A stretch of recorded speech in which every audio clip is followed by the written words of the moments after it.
ರಂಗ ಬಸವಾಯ ನಮಃ. ಪಾದೋದಕ ಪ್ರಸಾದ ಬಸವಾಯ ನಮಃ. ನಿರ್ಗುಣ ಬಸವಾಯ ನಮಃ. ನಿತ್ಯ ತೃಪ್ತ ಬಸವಾಯ ನಮಃ. ಅಕಾರ ಬಸವಾಯ ನಮಃ. ಉಕಾರ ಬಸವಾಯ ನಮಃ. ಮಕಾರ ಬಸವಾಯ ನಮಃ. ನಿತ್ಯ ತೃಪ್ತ ಬಸವಾಯ ನಮಃ. ನಿರಂಜನ ಬಸವಾಯ ನಮಃ. ನಕಾರ ಬಸವಾಯ ನಮಃ. ಮಕಾರ ಬಸವಾಯ ನಮಃ. ಶ್ರೀಕಾರ ಬಸವಾಯ ನಮಃ. ವಾಕಾರ ಬಸವಾಯ ನಮಃ.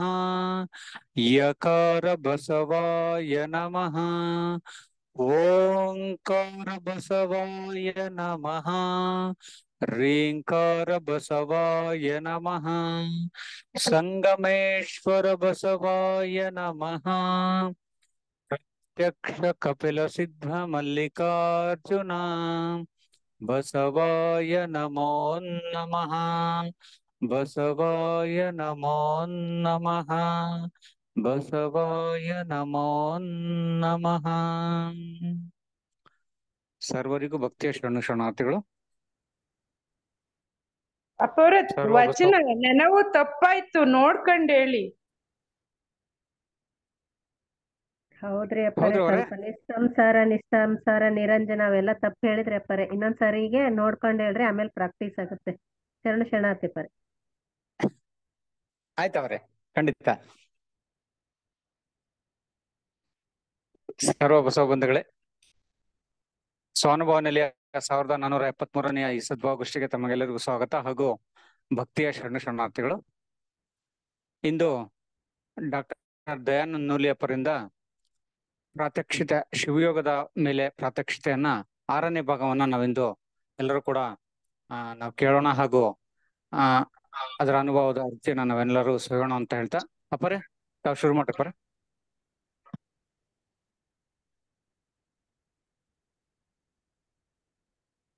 ಅಪ್ಪರೇ 5ನೇ ಭಾಗನ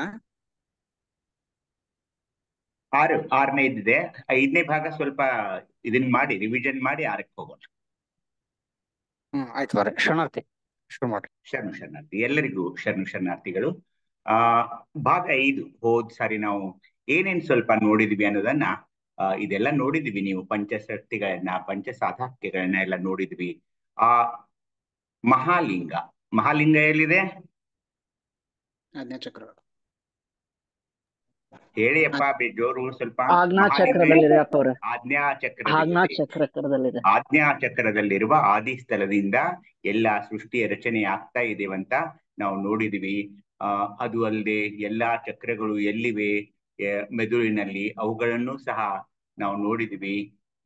ಶಿಖಾಚಕ್ರ, ಬ್ರಹ್ಮಚಕ್ರ, ಸಹಸ್ರಾರ ಚಕ್ರ, ಅವುಗಳು ಎಲ್ಲಿವೆ ಅಂತ ಎಲ್ಲ ನೋಡಿದ್ವಿ. ಅದರ ಸ್ವರೂಪ, ಪ್ರಣವಾಕ್ಷರಗಳನ್ನ ಎಲ್ಲವೂ ನೋಡಿದ್ವಿ. ಈ ಒಂದು ಪಠವನ್ನ ನಿಮಗೆ ಅಭ್ಯಸನ ಮಾಡಲು ಕೊಟ್ಟಿದ್ದು. ಯಾರಾದ್ರೂ ಇದನ್ನ ಓದ್ತೀರಾ?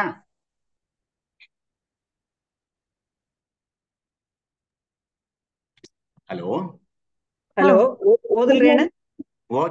ಓದಿ.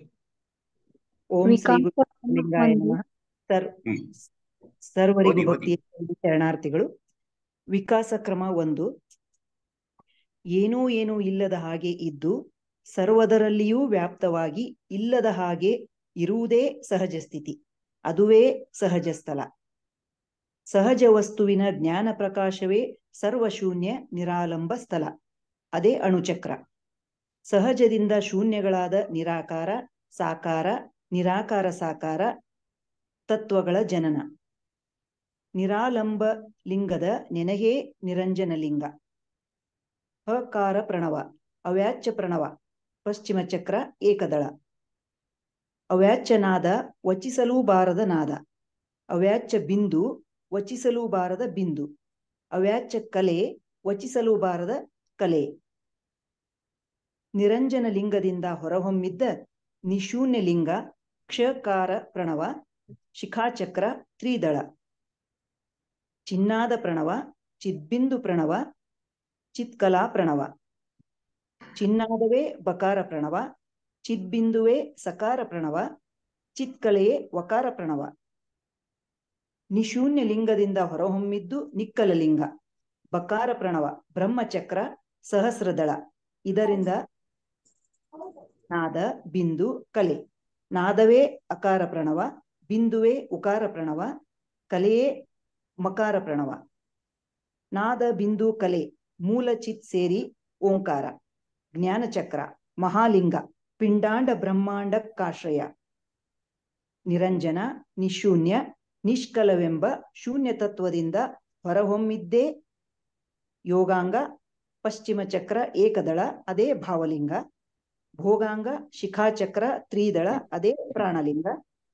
ತ್ಯಾಗಾಂಗ ಬ್ರಹ್ಮಚಕ್ರ ಸಹಸ್ರದಳ ಅದೇ ಇಷ್ಟಲಿಂಗ. ಶರಣು ಶರಣ. ಉಳಿದವರೆಲ್ಲ ಈಗ ಮ್ಯೂಟ್ ಮಾಡ್ಕೊಳ್ಳಿ ದಯವಿಟ್ಟು. ಓಕೆ, ಸವಿತಾಕ್ಕ ಶರಣು ಶರಣಾರ್ಥಿ.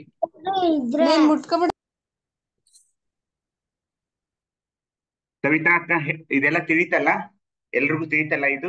ಹಾ ತಿಳಿತ್ರಪ್ಪ ಅವ್ರು ಪೂರ ಡಿಟೇಲ್ ಆಗಿ ತಿಳಿದೈತ್ರಿ. ನಾವು ಸ್ಕ್ರೀನ್ ಶಾಟ್ ತಕೊಂಡಿವಿ, ಅದು ಹಂಗೆ ಓದ್ತಾ ಇರ್ತೀವಿ. ಮೇಲಿಂದ ಮೇಲೆ ಓದ್ತಾ ಇದ್ರೆ ಮೇಲಿಂದ ಮೇಲೆ ಇನ್ನು ಓದ್ಬೇಕು. ನಿದ್ದೆಗಣ್ಣಿನಲ್ಲಿ ಅಭಿಷೇಕ ಹೇಳಿದ್ರು ಇದು ಗೊತ್ತಾಗ್ಬೇಕು.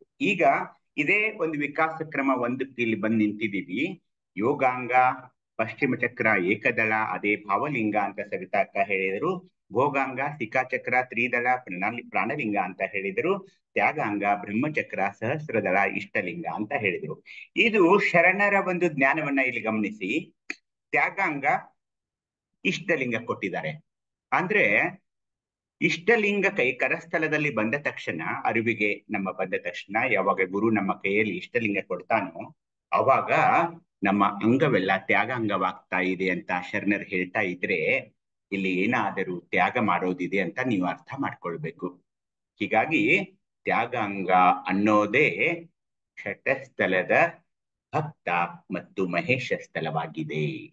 ನೋಡಿ, ಸ್ವಲ್ಪ ವಿಕಸನ ಮುಂದೆ ಹೋಗ್ತಾ ಇದೆ. ಈಗ ಭೋಗಾಂಗ ಪ್ರಾಣಲಿಂಗವಾಗಿದ್ದರಿಂದ ಮುಂದಿನ 2 ಸ್ಥಳಗಳು ಯಾವುವು? ಪ್ರಸಾದ ಮತ್ತು ಪ್ರಾಣಲಿಂಗಿ. ಶಟಸ್ಥಲದ್ದು.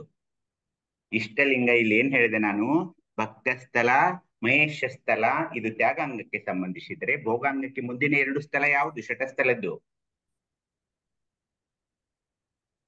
ಪ್ರಸಾದಿ ಪಾದೋದಕ ಪ್ರಸಾದ. ಪ್ರಸಾದಿ ಮತ್ತೆ ಪ್ರಾಣಲಿಂಗಿ. ಪ್ರಸಾದಿ ಪ್ರಾಣಲಿಂಗಿ. ಅಂದ್ರೆ ಭೋಗಾಂಗದಲ್ಲಿ ನೋಡಿ, ಭೋಗ ಅಂದ ತಕ್ಷಣ ಪ್ರಸಾದ ಅಂತ ಹಿಂಗ್ ನೆನ್ಪಿಟ್ಕೋಬೇಕು. ತಾವು ಮ್ಯೂಟ್ ಮಾಡ್ಕೊಳ್ಳಿ ಅಪ್ಪ, ಇದು ಶಿವಯೋಗ ನಡೀತಾ ಇದೆ. ನಿಮ್ಮನೆ ಮಾತನ್ನೆಲ್ಲ ಇಲ್ಲಿ ಹೇಳ್ಕೊತ ಕೂತ್ಬಿಡಿ ಪ್ಲೀಸ್. ಭೋಗಾಂಗದಲ್ಲಿ ಪ್ರಸಾದ ಪ್ರಾಣಲಿಂಗ ಅನ್ನೋದನ್ನ ನಾವು ತಿಳ್ಕೊಳ್ಬೇಕು. ಯಾಕೆಂದ್ರೆ ಭೋಗಾಂಗಕ್ಕೆ ಪ್ರಸಾದ ಬೇಕು. ಕೊನೆಯಲ್ಲಿ ಬರುವ ಉಳಿದ 2 ಶಟಸ್ಥಲಗಳು ಯಾವುವು? ಈಗ ಶರಣೈಕ್ಯ. ಅಲ್ಲಿ ನಿಮ್ಮ ಭಾವ ಶಿವಭಾವವಾಗಬೇಕಾಗ್ತಿದೆ, ಯೋಗ ಬೇಕಾಗ್ತಾ ಇದೆ, ನಿಮ್ಮ ಅಂಗ ಯೋಗಾಂಗವಾಗಬೇಕಾಗಿದೆ. ಹೀಗಾಗಿ ತ್ಯಾಗಾಂಗದಲ್ಲಿ ಭಕ್ತಸ್ಥಳ ಮಹೇಶ ಸ್ಥಳ, ಭೋಗಾಂಗದಲ್ಲಿ ಪ್ರಸಾದಿ ಸ್ಥಳ ಪ್ರಾಣಲಿಂಗಿ ಸ್ಥಳ, ಯೋಗಾಂಗದಲ್ಲಿ ಶರಣ ಸ್ಥಳ ಐಕ್ಯ ಸ್ಥಳ ಅನ್ನೋದನ್ನ ನಾವು ನೆನಪಿಟ್ಕೋಬೇಕು. ಹೀಗೆ ಇದು ವಿಕಾಸ ಕ್ರಮ 1 ಇಲ್ಲಿ ಬಂದು ನಾವು ನಿಂತಿದ್ದೀವಿ. ಹೀಗಾಗಿ ಇವತ್ತಿನಿಂದ ಭಾಗ 6ಕ್ಕೆ ಹೋಗ್ತಾ ಇದ್ದೀವಿ. ಎಲ್ಲರಿಗೂ ಶರಣಾರ್ಥಿಗಳು. ಎಲ್ಲರೂ ವಿಭೂತಿಯನ್ನ ಧರಿಸಿದ್ದೀರಿ ಅಂತ ಇಟ್ಕೊಂಡಿದ್ದೀನಿ. ಯಾರು ಮಲಗಿದ ಪೊಸಿಷನ್ ಅಲ್ಲಿ ಇಲ್ಲ ಅಂತ ತಿಳ್ಕೊಂಡಿದ್ದೀನಿ. ಎಲ್ಲಿಯೂ ಡಿಸ್ಟರ್ಬೆನ್ಸ್ ಇಲ್ಲ ಅಂತ ತಿಳ್ಕೊಂಡಿದ್ದೀನಿ. ಏಕೆಂದ್ರೆ ನಾವು ನಿಮ್ಮ ಆಕ್ಟಿವ್ ಪಾರ್ಟಿಸಿಪೇಷನ್ ಬೇಕಾಗಿದೆ, ನಿಮ್ಮ ಭಾಗವಹಿಸುವಿಕೆ ಇಲ್ಲಿ ಬೇಕು. You have to be very alert. ಯಾಕೆಂದ್ರೆ ಇನ್ನೂ ಸ್ವಲ್ಪ ಡೀಪ್ ಹೋಗ್ತಾ ಇದೀವಿ, ನಾವು ಇನ್ನೂ ಆಳಕ್ಕೆ ಇಳ್ತಾ ಇದೀವಿ. ನೀವು ಇತ್ತ ಗಮನವಿರಿಸದಿದ್ದರೆ, ಲಕ್ಷ್ಯ ವಹಿಸದಿದ್ದರೆ ಇದು ಅರ್ಥ ಆಗೋಲ್ಲ ಅಂತ ಒಂದು ಭಿನ್ನಹದೊಂದಿಗೆ ಈ ವಚನ ಈ ಕಡೆ ಇದೆಲ್ಲ, ಇದನ್ನ ಹೋದ ಸಾರಿ ಪ್ರಾರ್ಥನೆ ಅಂತ ಓದಿದ್ರಿ. ಈ ಕಡೆ ಇದೆಯಲ್ಲ, ಇಲ್ಲಿ ಎಷ್ಟು ಚೆನ್ನಾಗಿ ಬಾಲಸಂಗಯ್ಯನವ್ರು ಹೇಳ್ತಿದಾರಂದ್ರೆ, ನಾನು ಹೇಳಿದ್ದೇ ಹೇಳ್ತಾ ಇದ್ದಾರೆ. ಇಲ್ಲಿ ನಾವು ಏನೇ ಮಾತಾಡಿದ್ರು ಅದು ವಚನಗಳ ಮೇಲೆ, ಶರಣರ ಒಂದು ಆದೇಶದ ಮೇಲೆ, ಅವರು ಹೇಳಿದ ಒಂದು ಉಪದೇಶದ ಮೇರೆಗೆ ಶಿವಯೋಗ ನಡೀತಾ ಇದೆ ಅನ್ನೋದನ್ನ ತಮ್ಮ ಗಮನಕ್ಕೆ ತರಬಯಸ್ತಾ ಇದ್ದೀನಿ. ಅವ್ರೇನ್ ಹೇಳ್ತಿದ್ದಾರೆ ಅಂದ್ರೆ, ಈಗ ಜಸ್ಟ್ ಹೇಳಿದ್ನಲ್ಲ ನಾನು, ಇನ್ನೊಂದು ಪ್ರಕಾರದ ಅಂಗಸ್ಥಳವೆಂತೆಂದೆಡೆ ಐಕ್ಯ ಶರಣ ಸ್ಥಳವೆರಡು ಯೋಗಾಂಗ, ಪ್ರಾಣಲಿಂಗಿ ಪ್ರಸಾದಿ ಸ್ಥಳವೆರಡು ಭೋಗಾಂಗ, ಮಾಹೇಶ್ವರ ಭಕ್ತ ಸ್ಥಳವೆರಡು ತ್ಯಾಗಾಂಗ. ಇಷ್ಟೇ ನೆನ್ಪಿಟ್ಕೊಳ್ಳಿ, ಅದು ಸಂಸ್ಕೃತದಲ್ಲಿರೋದೇನ್ ಬೇಡ. ಈಗೇನ್ ಹೇಳಿದ್ವಲ್ಲ, ಯೋಗಾಂಗದಲ್ಲಿ ಐಕ್ಯ ಶರಣ, ಭೋಗಾಂಗದಲ್ಲಿ ಪ್ರಾಣಲಿಂಗಿ ಪ್ರಸಾದಿ, ತ್ಯಾಗಾಂಗದಲ್ಲಿ ಮಹೇಶ್ವರ ಮತ್ತು ಭಕ್ತ ಸ್ಥಳ ಬರುತ್ತೆ ಅನ್ನೋದನ್ನ ನೆನಪಿಟ್ಕೊಂಡು ಇವತ್ತು ನಾನು ಒಂದು ಪ್ರಾರ್ಥನೆಯನ್ನ ನಿಮಗೆ ಹೇಳ್ತೀನಿ. ಯಾರು ಮನೆಯಲ್ಲಿ ಒಬ್ರಿಗೆ ಕೂತಿದ್ದೀರಾ ಅಥವಾ ಏಕಾಂತದಲ್ಲಿದ್ದೀರಾ, ಡಿಸ್ಟರ್ಬೆನ್ಸ್ ಯಾರಿಲ್ಲ, ಚಿಕ್ಕ ಮಕ್ಕಳು ಅವರು ಇವ್ರು ಇದ್ದವರು ಮ್ಯೂಟ್ ಮಾಡ್ಕೊಂಡೇ ಇರಿ. ಯಾರು ಏಕಾಂತದಲ್ಲಿ ಇರ್ರಿ, ಒಬ್ಬೊಬ್ಬರೇ ಇದ್ರಿ, ಶಬ್ದ ಏನು ಇರದವರು ಆನ್ ಮಾಡ್ಕೊಂಡು ಈ ಪ್ರಾರ್ಥನೆಯನ್ನು ಹೇಳೋದಿದೆ. ಮೊದಲು ಪ್ರಾರ್ಥನೆಯನ್ನ ಅರ್ಥ ಮಾಡ್ಕೊಳ್ಳಿ. ಈ ಪ್ರಾರ್ಥನೆ ಹೇಗೆ ಶುರು ಆಗುತ್ತದೆ ಅಂದ್ರೆ, ಬಸವ ಓಂ ನಮಃ ಶಿವಾಯ ಅಂತ ನೀವು 5 ಸಾರಿ ಹೇಳ್ಬೇಕು. ನಾನು ಹೇಳ್ತೀನಿ ಹಾಗೆ ಹೇಳ್ಬೇಕು. ಬಸವ ಓಂ ನಮಃ ಶಿವಾಯ ಅಂದಾಗ ಬಸವ ಈ 3 ಅಕ್ಷರಗಳು ಎಲ್ಲಿವೆ, ಯಾವ ಚಕ್ರದಲ್ಲಿವೆ? ಬಸವ ಅನ್ನುವ ಅಕ್ಷರಗಳು ಶಿಖಾಚಕ್ರ. ಶಿಖಾಚಕ್ರ ತ್ರಿದಳದಲ್ಲಿ. ಓಕೆ. ಓಂ ಎಲ್ಲಿದೆ? ಆಗ್ನೇಯ ಚಕ್ರ. ಆಗ್ನೇಯ ಚಕ್ರ ಮಹಾಲಿಂಗದಲ್ಲಿದೆ. ನಮಃ ಶಿವಾಯ ಕೆಳಗಿನ 5 ಚಕ್ರಗಳಲ್ಲಿ ಬರ್ತಾ ಇದೆ. ಅದು ಗೊತ್ತಿದೆ ನಿಮ್ಗೆ, ಆಧಾರ ಅವೆಲ್ಲ ನಮ ಶಿವಾಯ ಅಂತ ಗೊತ್ತಿದೆ, ಅದು ನಾನು ಹೇಳಕ್ ಹೋಗಲ್ಲ. ಬಸವ ಅಂದ ತಕ್ಷಣ ಬಕಾರ ಇದು ಬ್ರಹ್ಮಚಕ್ರದ ಪ್ರಣವಾಕಾರ ಇದೆ, ಅದು ನಿಮ್ಗೆ ಗೊತ್ತಿದೆ. ಬಸವ ಶಿಖಾಚಕ್ರದಲ್ಲಿದೆ, ಅದು ಗೊತ್ತಿದೆ. ಅದು ಅಲ್ಲದೆ ಶಿಖಾಚಕ್ರದ ತುದಿಯು ಪಶ್ಚಿಮ ಚಕ್ರದವರೆಗೆ ವ್ಯಾಪಿಸುತ್ತಾ ಇರ್ತಾ ಇದೆ. ಹೀಗಾಗಿ ಬಸವ ಅಂದ ತಕ್ಷಣ ಬ್ರಹ್ಮಚಕ್ರ, ಶಿಖಾಚಕ್ರ, ಪಶ್ಚಿಮ ಚಕ್ರದ ಉದ್ದೀಪನ ಆಗ್ತಾ ಇದೆ. ಓಂ ಅಂದ ತಕ್ಷಣ ಆಜ್ಞಾ ಚಕ್ರ ಉದ್ದೀಪನ ಆಗ್ತಾ ಇದೆ. ನಮಃ ಶಿವಾಯ ಅಂದಾಗ ನಮ್ಮ ಕೆಳಗಿನ ಆಧಾರ ಚಕ್ರ, ಸ್ವಾಧಿಷ್ಠಾನ ಚಕ್ರ, ಮಣಿಪೂರಕ ಚಕ್ರ, ಅನಾಹತ ಚಕ್ರ, ವಿಶುದ್ಧಿ ಚಕ್ರಗಳು ಸಹ ಉದ್ದೀಪನಗೊಳ್ತಾ ಇದ್ದಾವೆ. ಹೀಗಾಗಿ ಈ ಪ್ರಾರ್ಥನೆಯನ್ನ ನಾನು ಒಂದೊಂದೇ ಲೈನ್ ಹೇಳ್ತೀನಿ. ಯಾರು ಏಕಾಂತದಲ್ಲಿ ಇದ್ದೀರೋ, ಡಿಸ್ಟರ್ಬೆನ್ಸ್ ಇಲ್ಲೋ, ಅವರು ನನ್ನ ಜೊತೆ ರಿಪೀಟ್ ಮಾಡ್ಬೇಕು, ಮೈಕ್ ಆನ್ ಮಾಡ್ಕೊಂಡು. ಬಸವ ಓಂ ನಮಃ ಶಿವಾಯ. ಬಸವ ಓಂ ನಮಃ ಶಿವಾಯ. ಬಸವ ಓಂ ನಮಃ ಶಿವಾಯ. ಬಸವ ಓಂ ನಮಃ ಶಿವಾಯ. ಬಸವ ಓಂ ನಮಃ ಶಿವಾಯ. ಬಸವ ಓಂ ನಮಃ ಶಿವಾಯ. ಬಸವ ಓಂ ನಮಃ ಶಿವಾಯ. ಬಸವ ಓಂ ನಮಃ ಶಿವಾಯ. ಬಸವ ಓಂ ನಮಃ ಶಿವಾಯ. ಬಸವ ಓಂ ನಮಃ ಶಿವಾಯ. ಸಹಸ್ರದಳದ ಕಮಲದಲ್ಲಿ ನಿಷ್ಕಲಾಲಿಂಗವೇ. ಸಹಸ್ರದಳದ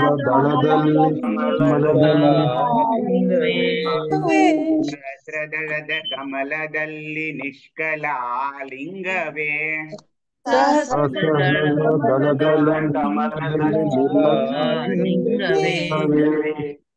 ನಿರವಯ ಸ್ಥಳವನೇ ಮಹಾದಿಷ್ಟಲಿಂಗವೇ.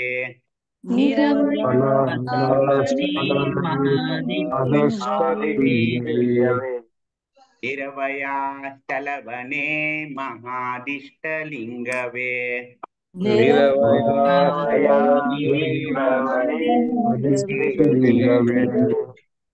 ಒಂದು ದಳದ ಕಮಲದಲ್ಲಿ ನಿರಂಜನಾಲಿಂಗವೇ.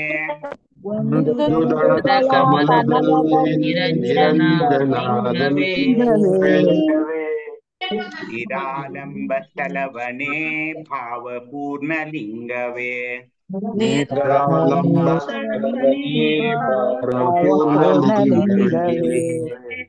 ಎರಡು ದಳದ ಕಮಲದಲ್ಲಿ ಮಹಾಲಿಂಗವೇ.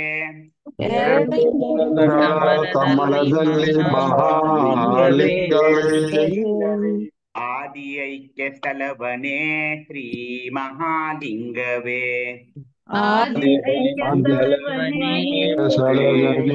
ಶ್ರೀ ಮಹಾಲಿಂಗವೇ.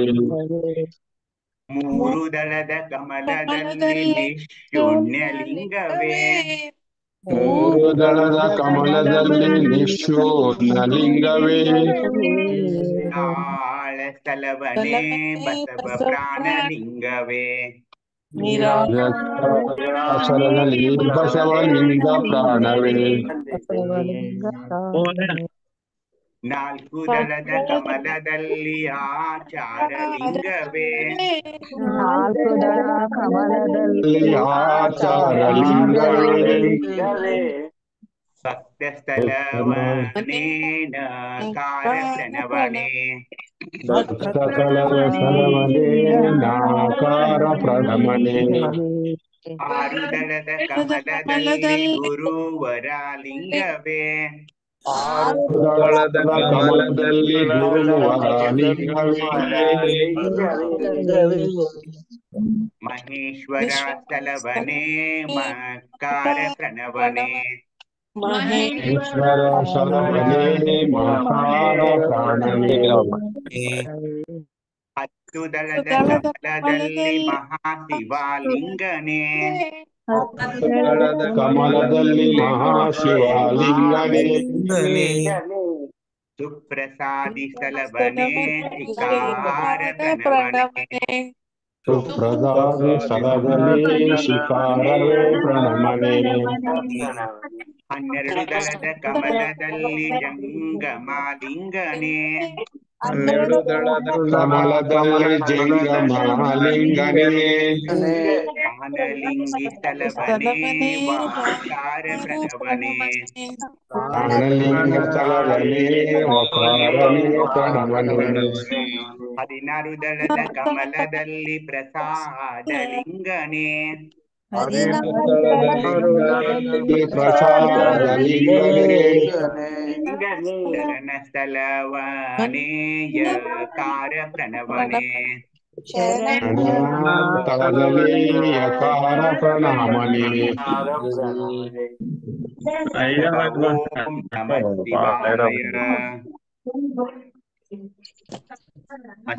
ಓಂ ನಮಃ ಶಿವಾಯ.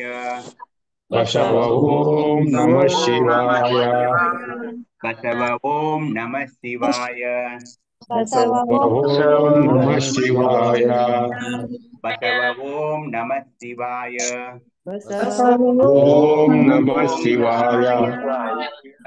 ಓಂ ನಮಃ ಶಿವಾಯ. ಬಸವ ಓಂ ನಮಃ ಶಿವಾಯ. ಓಂ ನಮಃ ಶಿವಾಯ. ಬಸವ ಓಂ ನಮಃ ಶಿವಾಯ. ಬಸವ ಓಂ ನಮಃ ಶಿವಾಯ.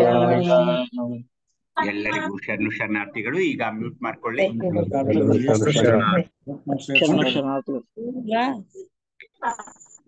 ಮ್ಯೂಟ್ ಮಾಡ್ಕೊಂಡಾಯ್ತಾ?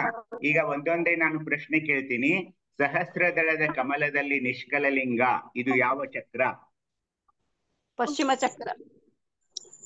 ಬ್ರಹ್ಮಚಕ್ರ. ಹಾ, ತಪ್ಪು ಮಾಡ್ಬೇಡಿ, ದಯವಿಟ್ಟು ತಪ್ಪು ಮಾಡ್ಬೇಡಿ. ನಿಧಾನವಾಗಿ ಆಲೋಚಿಸಿ ವಿಚಾರ ಮಾಡಿ ಹೇಳಿ. ಸಹಸ್ರದಳ ಅಂದ ತಕ್ಷಣ ಬ್ರಹ್ಮಚಕ್ರ. ಅರ್ಥವಾಯ್ತಾ? ಓಕೆ, ಮುಂದೆ. ಒಂದು ದಳದ ಕಮಲದಲ್ಲಿ ನಿರಂಜನಲಿಂಗ ಯಾವ ಚಕ್ರ? ಪಶ್ಚಿಮ ಚಕ್ರ. Very good. ಎರಡು ದಳದ ಕಮಲದಲ್ಲಿ ಮಹಾಲಿಂಗ ಎಲ್ಲಿ? ಚಕ್ರ. ಆಜ್ಞಾಚಕ್ರ. ಮೂರು ದಳದ ಕಮಲದಲ್ಲಿ ನಿಶೂನ್ಯಲಿಂಗ ಎಲ್ಲಿ?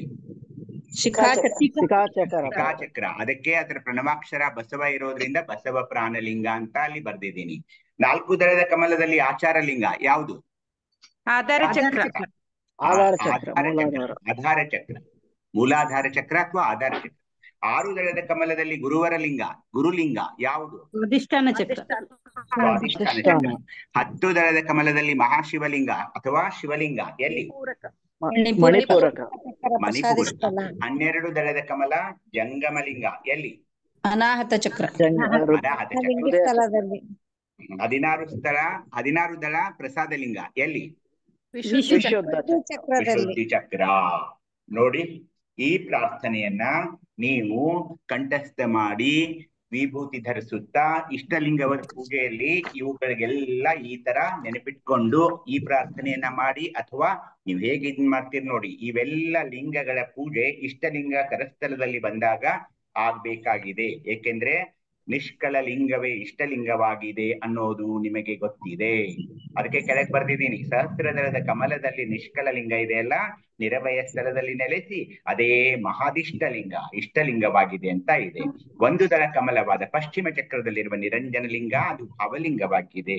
ಎರಡು ದಳದ ಕಮಲದಲ್ಲಿರೋದು ಆಜ್ಞಾಚಕ್ರ ಮಹಾಲಿಂಗ, ಅಲ್ಲಿಂದಲೇ ಸೃಷ್ಟಿ ಉತ್ಪತ್ತಿ ಆಯ್ತಂತ ನೋಡಿದ್ವಿ. ಅದೇ ಆದಿಸ್ಥಳವೂ ಆಗಿದೆ, ಅದೇ ಐಕ್ಯ ಸ್ಥಳವೂ ಆಗಿದೆ. ಮೂರು ದಳದ ಕಮಲ ನಿಶೂನ್ಯಲಿಂಗ ಚಿಕ್ಕಾಚಕ್ರ ಆಗಿದೆ, ಅದು ನಿರಾಳ ಸ್ಥಳ ಇದೆ, ಅಲ್ಲಿ ಬಸವ ಎಂಬ ಪ್ರಣವಾಕ್ಷರಗಳಿವೆ, ಅದು ಪ್ರಾಣಲಿಂಗವಾಗಿದೆ ಅನ್ನೋದು ನಿಮಗೆ ಗೊತ್ತಿದೆ. ಹಾಗೇನೆ ಮುಂದೆ ಹೋದ ಹಾಗೆ ಮೂಲಾಧಾರ ಚಕ್ರದಲ್ಲಿ ಆಚಾರ ಲಿಂಗವಿದೆ, ಅದರ ನಕಾರ ಪ್ರಣವ. ಆರು ದಳದ ಒಂದು ಕಮಲದಲ್ಲಿ ಗುರುಲಿಂಗ, ಅದಕ್ಕೆ ಮಹಕಾರ ಪ್ರಣವ, ಅದೇ ಮಹೇಶ್ವರ ಸ್ಥಳ ಅಂದ್ರೆ ಮಹೇಶ ಸ್ಥಳವಾಗಿದೆ. 10 ದಳದ ಕಮಲದ ಶಿವಲಿಂಗ, ಅದು ಪ್ರಸಾದಿ ಸ್ಥಳ ಆಗಿದೆ. ಅದು ಯಾವ ಚಕ್ರ ಹೇಳಿ? ಶಿವಲಿಂಗ ಇರೋ ಚಕ್ರ ಯಾವುದು? ಮಣಿಪುರ. ಹಾಗೇನೆ ಮುಂದೆ ಜಂಗಮಲಿಂಗ, 12 ದಳದ ಜಂಗಮಲಿಂಗ ಇವರು ಸ್ಥಳ ಅನಾಹತ ಚಕ್ರ, ಅಲ್ಲಿ ವಾಕಾರ ಪ್ರಣವವಿದೆ, ಪ್ರಾಣಲಿಂಗಿ ಸ್ಥಳ. ಈ ತರ ಇದು ಶತಸ್ಥಳಗಳ ಪ್ರಾರ್ಥನೆಯೂ ಆಯಿತು, ಆ ಲಿಂಗಗಳ ಪ್ರಾರ್ಥನೆಯೂ ಆಯಿತು, ಪ್ರಣವಾಕಾರಗಳು ಬಂದವು. ಹೀಗಾಗಿ ಈ ಪ್ರಾರ್ಥನೆಯನ್ನ ನೀವು ಕಂಠಸ್ಥ ಮಾಡಿದ್ದಾದ್ರೆ ಎಂದು ನೀವು ಮರೆಯೋದಿಲ್ಲ. ಅಲ್ಲಿ ಎಲ್ಲವೂ ಸ್ಥಳಗಳಿವೆ, ಎಲ್ಲವೂ ಲಿಂಗಗಳಿವೆ. ಅವಾಗ ಭಾವಪೂರ್ಣವಾಗಿ ಇದನ್ನ ನೀವು ಕಲಿತ್ಕೊಂಡ್ರೆ ಇನ್ನೇ ಮುಂದೆ ಅದರ ಅಟ್ಲೀಸ್ಟ್ ಒಂದ್ ಸ್ವಲ್ಪ ಕನ್ಫ್ಯೂಸ್ ನಿಮ್ಗೆ ಆಗೋಲ್ಲ ಅಂತ ನಾನು ಅರ್ಥ ಮಾಡ್ಕೊಂಡು ಸ್ವಲ್ಪ ಇನ್ನ ಶಿವಯೋಗದ ಬಗ್ಗೆ ನಾವು ಮುಂದೆ ಹೋಗೋಣ. ಈಗ ಎಲ್ರು ಏನ್ ಮಾಡ್ಬೇಕಂದ್ರೆ, ನೀವು ನಾಳೆಯಿಂದ ಒಂದು ನಿಮಗೆ ಹೋಮ್ ವರ್ಕ್ ಏನಂದ್ರೆ, ಕನ್ನಡದ ಓಂ ಅಂತ ಅಕ್ಷರವನ್ನ ನೀವು ಒಂದು ಬಿಳಿ ಹಾಳೆ ಮೇಲೆ ಬರೆದು ನಿಮ್ಮ ಮೊಮ್ಮಕ್ಕಳು ಮಕ್ಕಳ ಹತ್ರ ಇರುವಂತ ಕಲರ್ ಪೆನ್ಸಿಲ್ ತಗೊಂಡು ಈ ಚಿತ್ರವನ್ನ ಬಿಡಿಸಿ ನನಗೆ ನನ್ನ ವಾಟ್ಸಪ್ ನಂಬರ್ಗೆ ನಿಮ್ಮ ಹೆಸರು ಬರೆದು ನನಗೆ ಕಳಿಸಬೇಕಾಗಿ ನಿಮಗೆಲ್ಲರಿಗೂ ಪ್ರಾರ್ಥನೆ. ಈ ಚಿತ್ರ ಹೇಗೆ ಬಿಡಿಸಬೇಕನ್ನೋದನ್ನ ನಾನು ನಿಮ್ಗೆ ಹೇಳ್ತೀನಿ. ಮೊದಲು ಏನ್ ಮಾಡ್ಬೇಕಂದ್ರೆ, ನೀವು ಕನ್ನಡದ ಓಂ ಬರಿಬೇಕು. ಆ ಓಂಗೆ ಇಲ್ಲಿ ನೋಡಿ, ಇಲ್ಲಿಂದ ಆರಂಭವಾಗಿ ಹೀಗೆ ನೋಡಿ, ಹೀಗೆ ಹೋಗಿ ಓಂ ಅಂತ ಪಾಟಿ ಮೇಲೆ ಅಥವಾ ಬಿಳಿ ಹಾಳೆ ಮೇಲೆ ಇಲ್ಲಿ ತನಕ ಅಷ್ಟೇ ಬರೆಯೋದು. ಇದು ಒಂದು ಕಲರ್ ತಗೊಳ್ಳಿ, ಇಲ್ಲಿ ನಾನು ಗುಲಾಬಿ ಕಲರ್ ಪಿಂಕ್ ಕಲರ್ ತಗೊಂಡಿದ್ದೀನಿ, ಇಲ್ಲಿ ತನಕ ಇಷ್ಟೇ ಬರೆಯೋದು. ಅಲ್ಲಿಂದ ಕೆಳಗೆ ಸ್ವಲ್ಪ ಅದನ್ನ ಕೆಳಗೆ ತಗೊಂಡ್ ಬರೋದು, ಅದಕ್ಕೆ ನಾನು ಇಲ್ಲಿ ಬ್ಲೂ ಕಲರ್ ಕೊಟ್ಟಿದ್ದೀನಿ, ನಿಮ್ಗೆ ಯಾವ ಕಲರ್ ಬೇಕೋ ಅದು ತಗೊಳ್ಳಿ. ಇಲ್ಲಿ ತನಕ ಇದು ಒಂದ್ ಪಾರ್ಟ್ ಆಯ್ತು. ಇವಾಗ ಇದು ನೋಡಿ, ಇದು ಒಂದು ಪಾರ್ಟ್, ಸೆಕೆಂಡ್ ಪಾರ್ಟ್ ಇದು ಎರಡನೇ ಪಾರ್ಟ್, ಮೂರನೇ ಪಾರ್ಟ್ ಹೀಗೆ ಇಂಗ್ಲಿಷ್ ಡಬ್ಲ್ಯೂ ಬರೀತೀವಲ್ಲ ಹಾಗೆ. ಇಲ್ಲಿ ನೋಡಿ, ಇಲ್ಲಿಂದ ಇಲ್ಲಿ ತನಕ ಇದು ವಕ್ರವಾಗಿ ಒಂದು ಇಲ್ಲಿ ತನಕ ಬಂತು. ಇಲ್ಲಿ ತನಕ ನೋಡಿ, ಇದು ಹೀಗೆ ಬಂದು ಹೀಗೆ ಬಂದು ಹೀಗೆ ಬಂದು ಅಂದ್ರೆ ನನಗೆ ಒಟ್ಟು 1 2 3 4 ಕಲರ್ಸ್ ಪೆನ್ಸಿಲ್ ಬೇಕು. ನೀವು ಯಾವ ಕಲರ್ ಆದ್ರೂ ಉಪಯೋಗಿಸಿ. ಈಗ ನಾವು ಓಂ ಬರೀತಾ ಇದೀವಲ್ಲ, ಮೊದಲು ಈಗ ಓ ಆಯ್ತು. ಇದಕ್ಕೆ ಓಂ ಬೇಕಾದ್ರೆ ಇದಕ್ಕೊಂದು ಕೊಂಬು ಕೊಡ್ಬೇಕಲ್ಲ, ಇದೊಂದ್ ಮೇಲೆ ಇದೊಂದು ಕೊಂಬು ಕೊಡ್ಬೇಕು. ಅದು ಅಲ್ಲದೆ ಓಂ ಬರೆಯೋಕ್ಕಿಂತ ಓಂ ಬರಿಬೇಕಾದ್ರೆ ಅದ್ರ ಮುಂದೆ ಒಂದು 0 ಕೊಡ್ತೀವಲ್ವಾ, ಆ 0ನ ಏನ್ ಮಾಡ್ಬೇಕು, ಮುಂದೆ ಬರಿಬೇಡಿ. ಆ ಓಂ ಕೊಂಬು ಇಲ್ಲಿ ಮುಗೀತಲ್ಲ, ಇಲ್ಲಿ ಓದ್ ಇದು ಮುಗಿದಿದೆ, ಅದುವೇ ಹೀಗೆ ಹೀಗೆ ಬರೀಬೇಕು, ಹೀಗೆ ಒಂದು ಅಂಡಾಕಾರವಾಗಿ. ಇದು ಓಂ ಕನ್ನಡದ ಅಕ್ಷರ. ಶರಣರು ನೋಡಿ ಎಷ್ಟೊಂದು ನಮಗೆ ಜ್ಞಾನವನ್ನು ಕೊಟ್ಟಿದ್ದಾರೆ. ಈ ತರ ಓಂ ಅಂತ ಬರಿಬೇಕು, ಒಂದು ಬಿಳಿ ಹಾಳೆ ಮೇಲೆ ಅಥವಾ ಒಂದು ಪಾಟಿ ಬ್ಲಾಕ್ ಬೋರ್ಡ್ ಅಥವಾ ಯಾವುದೇ ಹಿಂಗೆ ನೋಡಿ ಓಂ ಅಂತ ಬರ್ಕೋಬೇಕು. ಇದು ಬರೆದ ನಂತರ ಒಂದು ಇದ್ರ ಒಳಗಡೆ ಏನಿದೆ ಅಂತ ಮೊದಲು ಅರ್ಥ ಮಾಡ್ಕೋಣ, ನಂತರ ಅಕ್ಷರಗಳಿಗೆ ಹೋಗೋಣ. ಮೊದಲು ಈ ಅಕ್ಷರಗಳನ್ನೇ ನೋಡ್ಬಿಡೋಣ. ಈಗ ನೋಡಿ, ಈ ಫಸ್ಟ್ ಪಾರ್ಟ್ ಹೀಗೆ ಏನ್ ಮಾಡಿದ್ರಲ್ಲ ನೀವು, ಪ್ರಶ್ನಾರ್ಥಕ ಚಿಹ್ನೆ ತರ ಸ್ವಲ್ಪ ಹೀಗೆ, ಇದಕ್ಕೆ ತಾರಕಾಕೃತಿ ಅಂತ ಕರೀತಾರೆ. ಈ ಆಕೃತಿಗೆ ಇಷ್ಟೇ, ಓಮದ ಇಷ್ಟೇ ಭಾಗಕ್ಕೆ ನನ್ನ ಕರ್ಸರ್ ಕಾಣಿಸ್ತಾ ಇದೆ ಅಂತ ಇಟ್ಕೊಂಡಿದ್ದೀನಿ. ನಿಮಗೆ ತಿಳಿದಿದ್ರೆ ನನ್ನ ನಿಲ್ಲಿಸಿ ಕೇಳಿ. ಇದು ಅತ್ಯಂತ ಮಹತ್ವವಾದ ಚಿತ್ರವಿದೆ. ಇಲ್ಲಿಂದ ಇಲ್ಲಿ ತನಕ ಇದಕ್ಕೆ ತಾರಕ ಆಕೃತಿ ಅಂತ ಕರೀತಾರೆ. ಪಿಂಕ್ ಕಲರ್ ನಲ್ಲಿ ಇದೆ ನೋಡಿ, ಗುಲಾಬಿ ಕಲರ್ ನಲ್ಲಿ, ಇದಕ್ಕೆ ತಾರಕ ಆಕೃತಿ ಅಂತ ಕರೀತಾರೆ.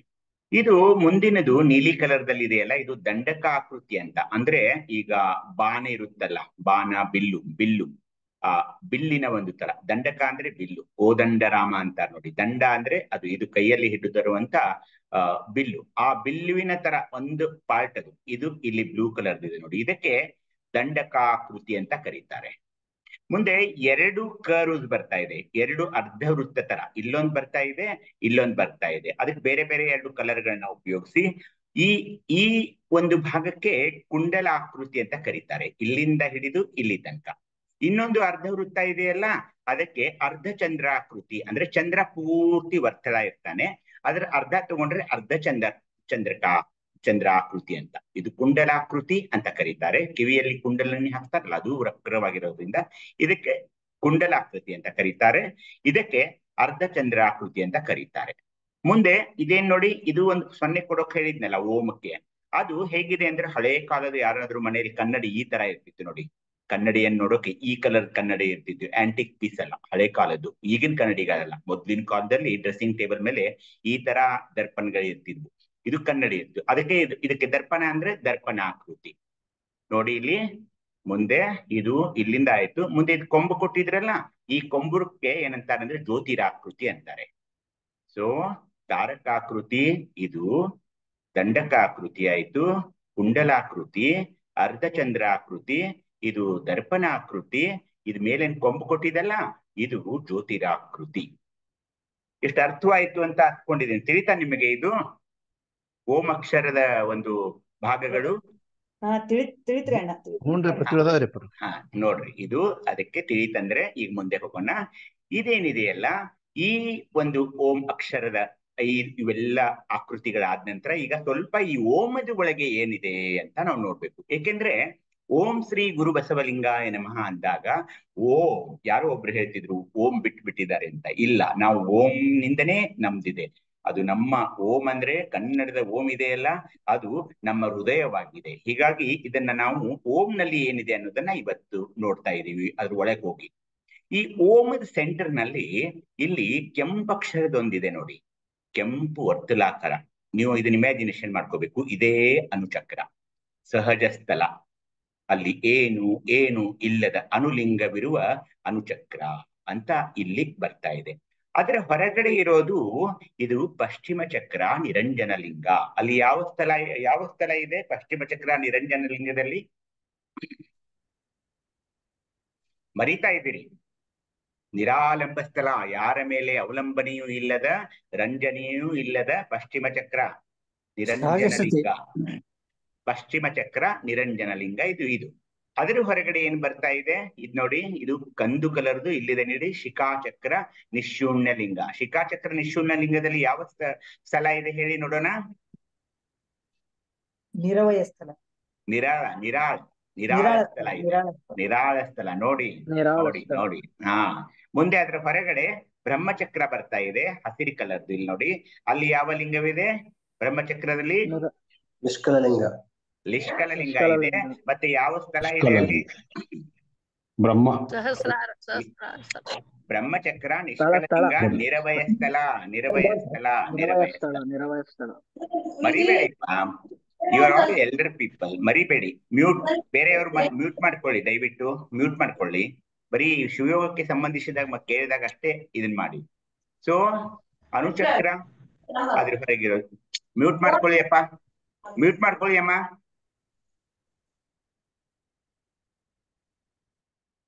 ಅನುಚಕ್ರ, ಅದ್ರ ಹೊರಗಿರೋದು ಪಶ್ಚಿಮ ಚಕ್ರ, ಅದ್ರ ಹೊರಗಿರೋದು ಶಿಖಾಚಕ್ರ, ಅದ್ರ ಹೊರಗಿರೋದು ಪಶ್ಚಿಮ ಚಕ್ರ, ಬ್ರಹ್ಮಚಕ್ರ. ಇಷ್ಟ ಅರ್ಥ ಆಯ್ತಾ? ಈಗ ಈ ಏನ್ ಆಕೃತಿ ಬಿಡಿಸಿದ್ರಲ್ಲ, ಗುಲಾಬಿ ಕಲರ್ದು, ಪಿಂಕ್ ಕಲರ್ದು, ಅದಕ್ಕೆ ತಾರಕಾಕೃತಿ ಅಂತ ಕರೆದ್ರಲ್ಲ, ಅಲ್ಲಿ ನಮ್ಮ ಆಧಾರ ಚಕ್ರವಿದೆ. ಆಧಾರ ಚಕ್ರದಲ್ಲಿ ಇರೋ ತತ್ವ ಯಾವುದು? ಪೃಥ್ವಿ ತತ್ವ. ಅಲ್ಲಿರೋ ಸ್ಥಳ ಯಾವುದು? ಭಕ್ತಸ್ಥಳ ನೋಡಿ. ಇದು ತಾರಕಾಕೃತಿಯಲ್ಲಿ ಆಧಾರ ಚಕ್ರದಲ್ಲಿ, ತಾರಕಾಕೃತಿ ಅಂದ್ರೆ ಆಧಾರ ಚಕ್ರ, ಅಲ್ಲಿ ಪೃಥ್ವಿ ತತ್ವ ಇದೆ, ಭಕ್ತಸ್ಥಳ. ದಂಡಕಾಕೃತಿಯಲ್ಲಿ ಸ್ವಾಧಿಷ್ಠಾನ ಚಕ್ರವಿದೆ, ಜಲತತ್ವವಿದೆ, ಮಹೇಶ ಸ್ಥಳ. ಮುಂದೆ ಕುಂಡಲಾಕೃತಿಯಲ್ಲಿ ಒಂದನೇ ಇದು ವಕ್ರಾಯ ಬರುತ್ತಲ್ಲ, ಇದು ಕುಂಡಲಾಕೃತಿಯಲ್ಲಿ ಮಣಿಪೂರಕ ಚಕ್ರವಿದೆ, ಅಗ್ನಿತತ್ವ, ಪ್ರಸಾದಿ ಸ್ಥಳ. ಮುಂದೆ ಅರ್ಧಚಂದ್ರಾಕೃತಿ ಬರ್ತಾ ಇದೆ, ಅದು ಅನಾಹತ ಚಕ್ರ, ವಾಯು ತತ್ವ, ಪ್ರಾಣಲಿಂಗಿ ಸ್ಥಳ ಆಗ್ತಾ ಇದೆ. ಮ್ಯೂಟ್ ಮಾಡ್ಕೊಳ್ಳಿ. ದರ್ಪಣಾಕೃತಿಯಲ್ಲಿ ವಿಶುದ್ಧಿ ಚಕ್ರ ಇದೆ, ಪ್ರಸಾದಿ ಲಿಂಗ ಇದೆ, ಶರಣ ಸ್ಥಳ ಇದೆ. ಹಾಗೇನೆ ಈ ಕೊಂಬಿದೆಯಲ್ಲ ಮೇಲಿಂದು ಅದು ಜ್ಯೋತಿರಾಕೃತಿ ಅಂತ ಕರೆದ್ವಿ. ಆಜ್ಞಾಚಕ್ರವಿದೆ, ಮಹಾಲಿಂಗ ಇದೆ, ಐಕ್ಯ ಸ್ಥಳ ಅಂತ ಇದೆ. ಇಷ್ಟ ಅರ್ಥ ಆಯ್ತಾ? ಗೊತ್ತಾಯ್ತಾ ಇದು ಈ ಓಂ ಅಂದ್ರೆ ಏನಂತ? ಗೊತ್ತಾಯ್ತು. ಇದ್ರಲ್ಲಿ ಏನಾದ್ರೂ ಕನ್ಫ್ಯೂಷನ್ ಇದ್ರೆ ಈಗ್ಲೇ ತಿಳ್ಕೊಳ್ಳಿ. ತಾರಕಾಕೃತಿ ಅಂದ್ರೆ ಆಧಾರ ಚಕ್ರ, ದಂಡಕಾಕೃತಿ ಅಂದ್ರೆ ಸ್ವಾಧಿಷ್ಠಾನ ಚಕ್ರ, ಕುಂಡಲಾಕೃತಿ ಅಂದ್ರೆ ಮಣಿಪೂರಕ ಚಕ್ರ, ಅರ್ಧಚಂದ್ರಾಕೃತಿ ಅಂದ್ರೆ ಅನಾಹುತ ಚಕ್ರ, ದರ್ಪಣಾಕೃತಿ ಅಂದ್ರೆ ವಿಶುದ್ಧಿ ಚಕ್ರ, ಜ್ಯೋತಿರಾಕೃತಿ ಅಂದ್ರೆ ಆಜ್ಞಾ ಚಕ್ರ. ಇದು ಹೊಸದು ಇವತ್ತು, ಹೊಸ ಪಾಠ ಇವತ್ತು. ಒಂದು ಓಂ ನಲ್ಲಿ ಏನಿದೆ ಅಂದ್ರೆ, ಈಗ 2ನೇ ವಿಕಸನ ಮಾರ್ಗದಲ್ಲಿ ನಾವು ಹೋಗ್ತಾ ಇರೋದ್ರಿಂದ ಈ ಓಮದ ಬಗ್ಗೆ ಅಭ್ಯಾಸನ ಬೇಕು. ಪಶ್ಚಿಮ ಚಕ್ರದಲ್ಲಿರುವಂತಹ ಇದು ಯೋಗಾಂಗ, ಅದಕ್ಕೆ ಭಾವಲಿಂಗ ಅಂತ ಕರಿದ್ವಿ. ಇಲ್ಲಿ ಬ್ರಹ್ಮಚಕ್ರದಲ್ಲಿರುವ ತ್ಯಾಗಾಂಗ, ಅದಕ್ಕೆ ಇಷ್ಟಲಿಂಗ ಅಂತ ಕರಿದ್ವಿ. ಶಿಖಾಚಕ್ರದಲ್ಲಿರುವ ನಿಶೂನ್ಯ ಲಿಂಗಕ್ಕೆ ಭೋಗಾಂಗ, ಅದು ಪ್ರಾಣಲಿಂಗ ಅಂತ ಕರೆದ್ವಿ ಅಂತ ಇದೀಗ ಜಸ್ಟ್ ಸ್ಟಾರ್ಟಿಂಗ್ ಹೇಳಿದ್ವಿ ನಿಮಗೆ. ಇಷ್ಟಲಿಂಗವೆಂದರೆ ತ್ಯಾಗಾಂಗ, ಅದೇ ಭಕ್ತಸ್ಥಳ ಮಹೇಶ ಸ್ಥಳ ಅಂತ ಹೇಳಿದ್ವಿ. ಭೋಗಾಂಗ ಶಿಖಾಚಕ್ರದಲ್ಲಿರುವ ನಿಶೂನ್ಯ ಲಿಂಗವೇ ಪ್ರಾಣಲಿಂಗ, ಅಲ್ಲಿ ಭೋಗ ಪ್ರಸಾದಿ ಮತ್ತು ಪ್ರಾಣಲಿಂಗಿ ಅಂತ ಹೇಳಿದ್ವಿ. ಯೋಗಾಂಗದಲ್ಲಿ ಶರಣ ಮತ್ತು ಐಕ್ಯ, ಅಲ್ಲಿ ಭಾವಲಿಂಗ ಇದೆ ಅಂತ ಹೇಳಿದ್ವಿ. ಇದಿಷ್ಟು ವಿಸ್ತಾರವಾದ ಓಂ ವಿಸ್ತರಣೆ. ಅಂದಾಗ ಓಂ ಅಂದಾಗ ನೋಡಿ, ಏನ್ ಓಂ ಅಂತ ನೀವು ಬರೀ ಓಂ ಅಂತ ಅಂದಾಗ ಆಧಾರ ಚಕ್ರ, ಸ್ವಾಧಿಷ್ಠಾನ ಚಕ್ರ, ಎಲ್ಲ ಚಕ್ರಗಳು ಮಣಿಪೂರಕ ಚಕ್ರ, ಅನಾಹತ ಚಕ್ರ, ವಿಶುದ್ಧಿ ಚಕ್ರ, ಪಶ್ಚಿಮ ಚಕ್ರ, ಎಲ್ಲ ಬ್ರಹ್ಮಚಕ್ರ, ಎಲ್ಲ ಚಕ್ರಗಳು ಉದ್ದೀಪನಗೊಳ್ತಾ ಇವೆ. ಇಷ್ಟಲಿಂಗ ಪೂಜೆ, ಅದಕ್ಕೆ ಇಲ್ಲಿ ಕೊನೆಯಲ್ಲಿ ನಾನು ಇಷ್ಟಲಿಂಗ ಪೂಜೆ ಮಾಡುವಾಗ ಓಂ ಅಂದ ತಕ್ಷಣ ಇದೆಲ್ಲ ಇಡೀ ಬಾಡಿಯಲ್ಲಿ ಅದು ಚಿಚ್ಛಕ್ತಿಯ ಬೆಳಗು ಪ್ರವಹಿಸಲು ಆರಂಭಿಸ್ತಾ ಇದೆ. ನೋಡಿ ಇದು ಹೇಗಿದೆ. ಇದು ನೀವೇನ್ ಮಾಡ್ಬೇಕು, ನಾನಾಗ್ಲೇ ಹೇಳಿದಾಗೆ ನನ್ನ ಮೊಬೈಲ್ ನಂಬರು ಎಲ್ಲ ಇದೆ ಅಲ್ಲಿ ಸ್ವಾನುಭವ ಸ್ಥಳದಲ್ಲಿ. ನೀವೇನ್ ಮಾಡ್ಬೇಕು, ಇದನ್ನ ಇವತ್ತು ಇದ್ರ ಸ್ಕ್ರೀನ್ ಶಾಟ್ ನಿಮ್ಗೆ ಕಳಿಸೋಕ್ಕಾಗುತ್ತೆ. ಇದನ್ನ ನೀವು ನೀವು ಯಾವುದೇ ವಯಸ್ಸಿನವರಿದ್ರು ಪರವಾಗಿಲ್ಲ, ನೀವು ಈ ಚಿತ್ರವನ್ನ ತೆಗೆದು ಅದರಲ್ಲಿ ಏನೇನಿದೆ ಎಲ್ಲ ಬರೆದು ನನ್ನ ವಾಟ್ಸಪ್ಗೆ ಅದನ್ನ ಕಳಿಸ್ಬೇಕು ದಯವಿಟ್ಟು. ಇದು ನನ್ನ ಪ್ರಾರ್ಥನೆ. ಎಲ್ರು ಮಾಡಿ ಕಳಿಸ್ತೀರಾ?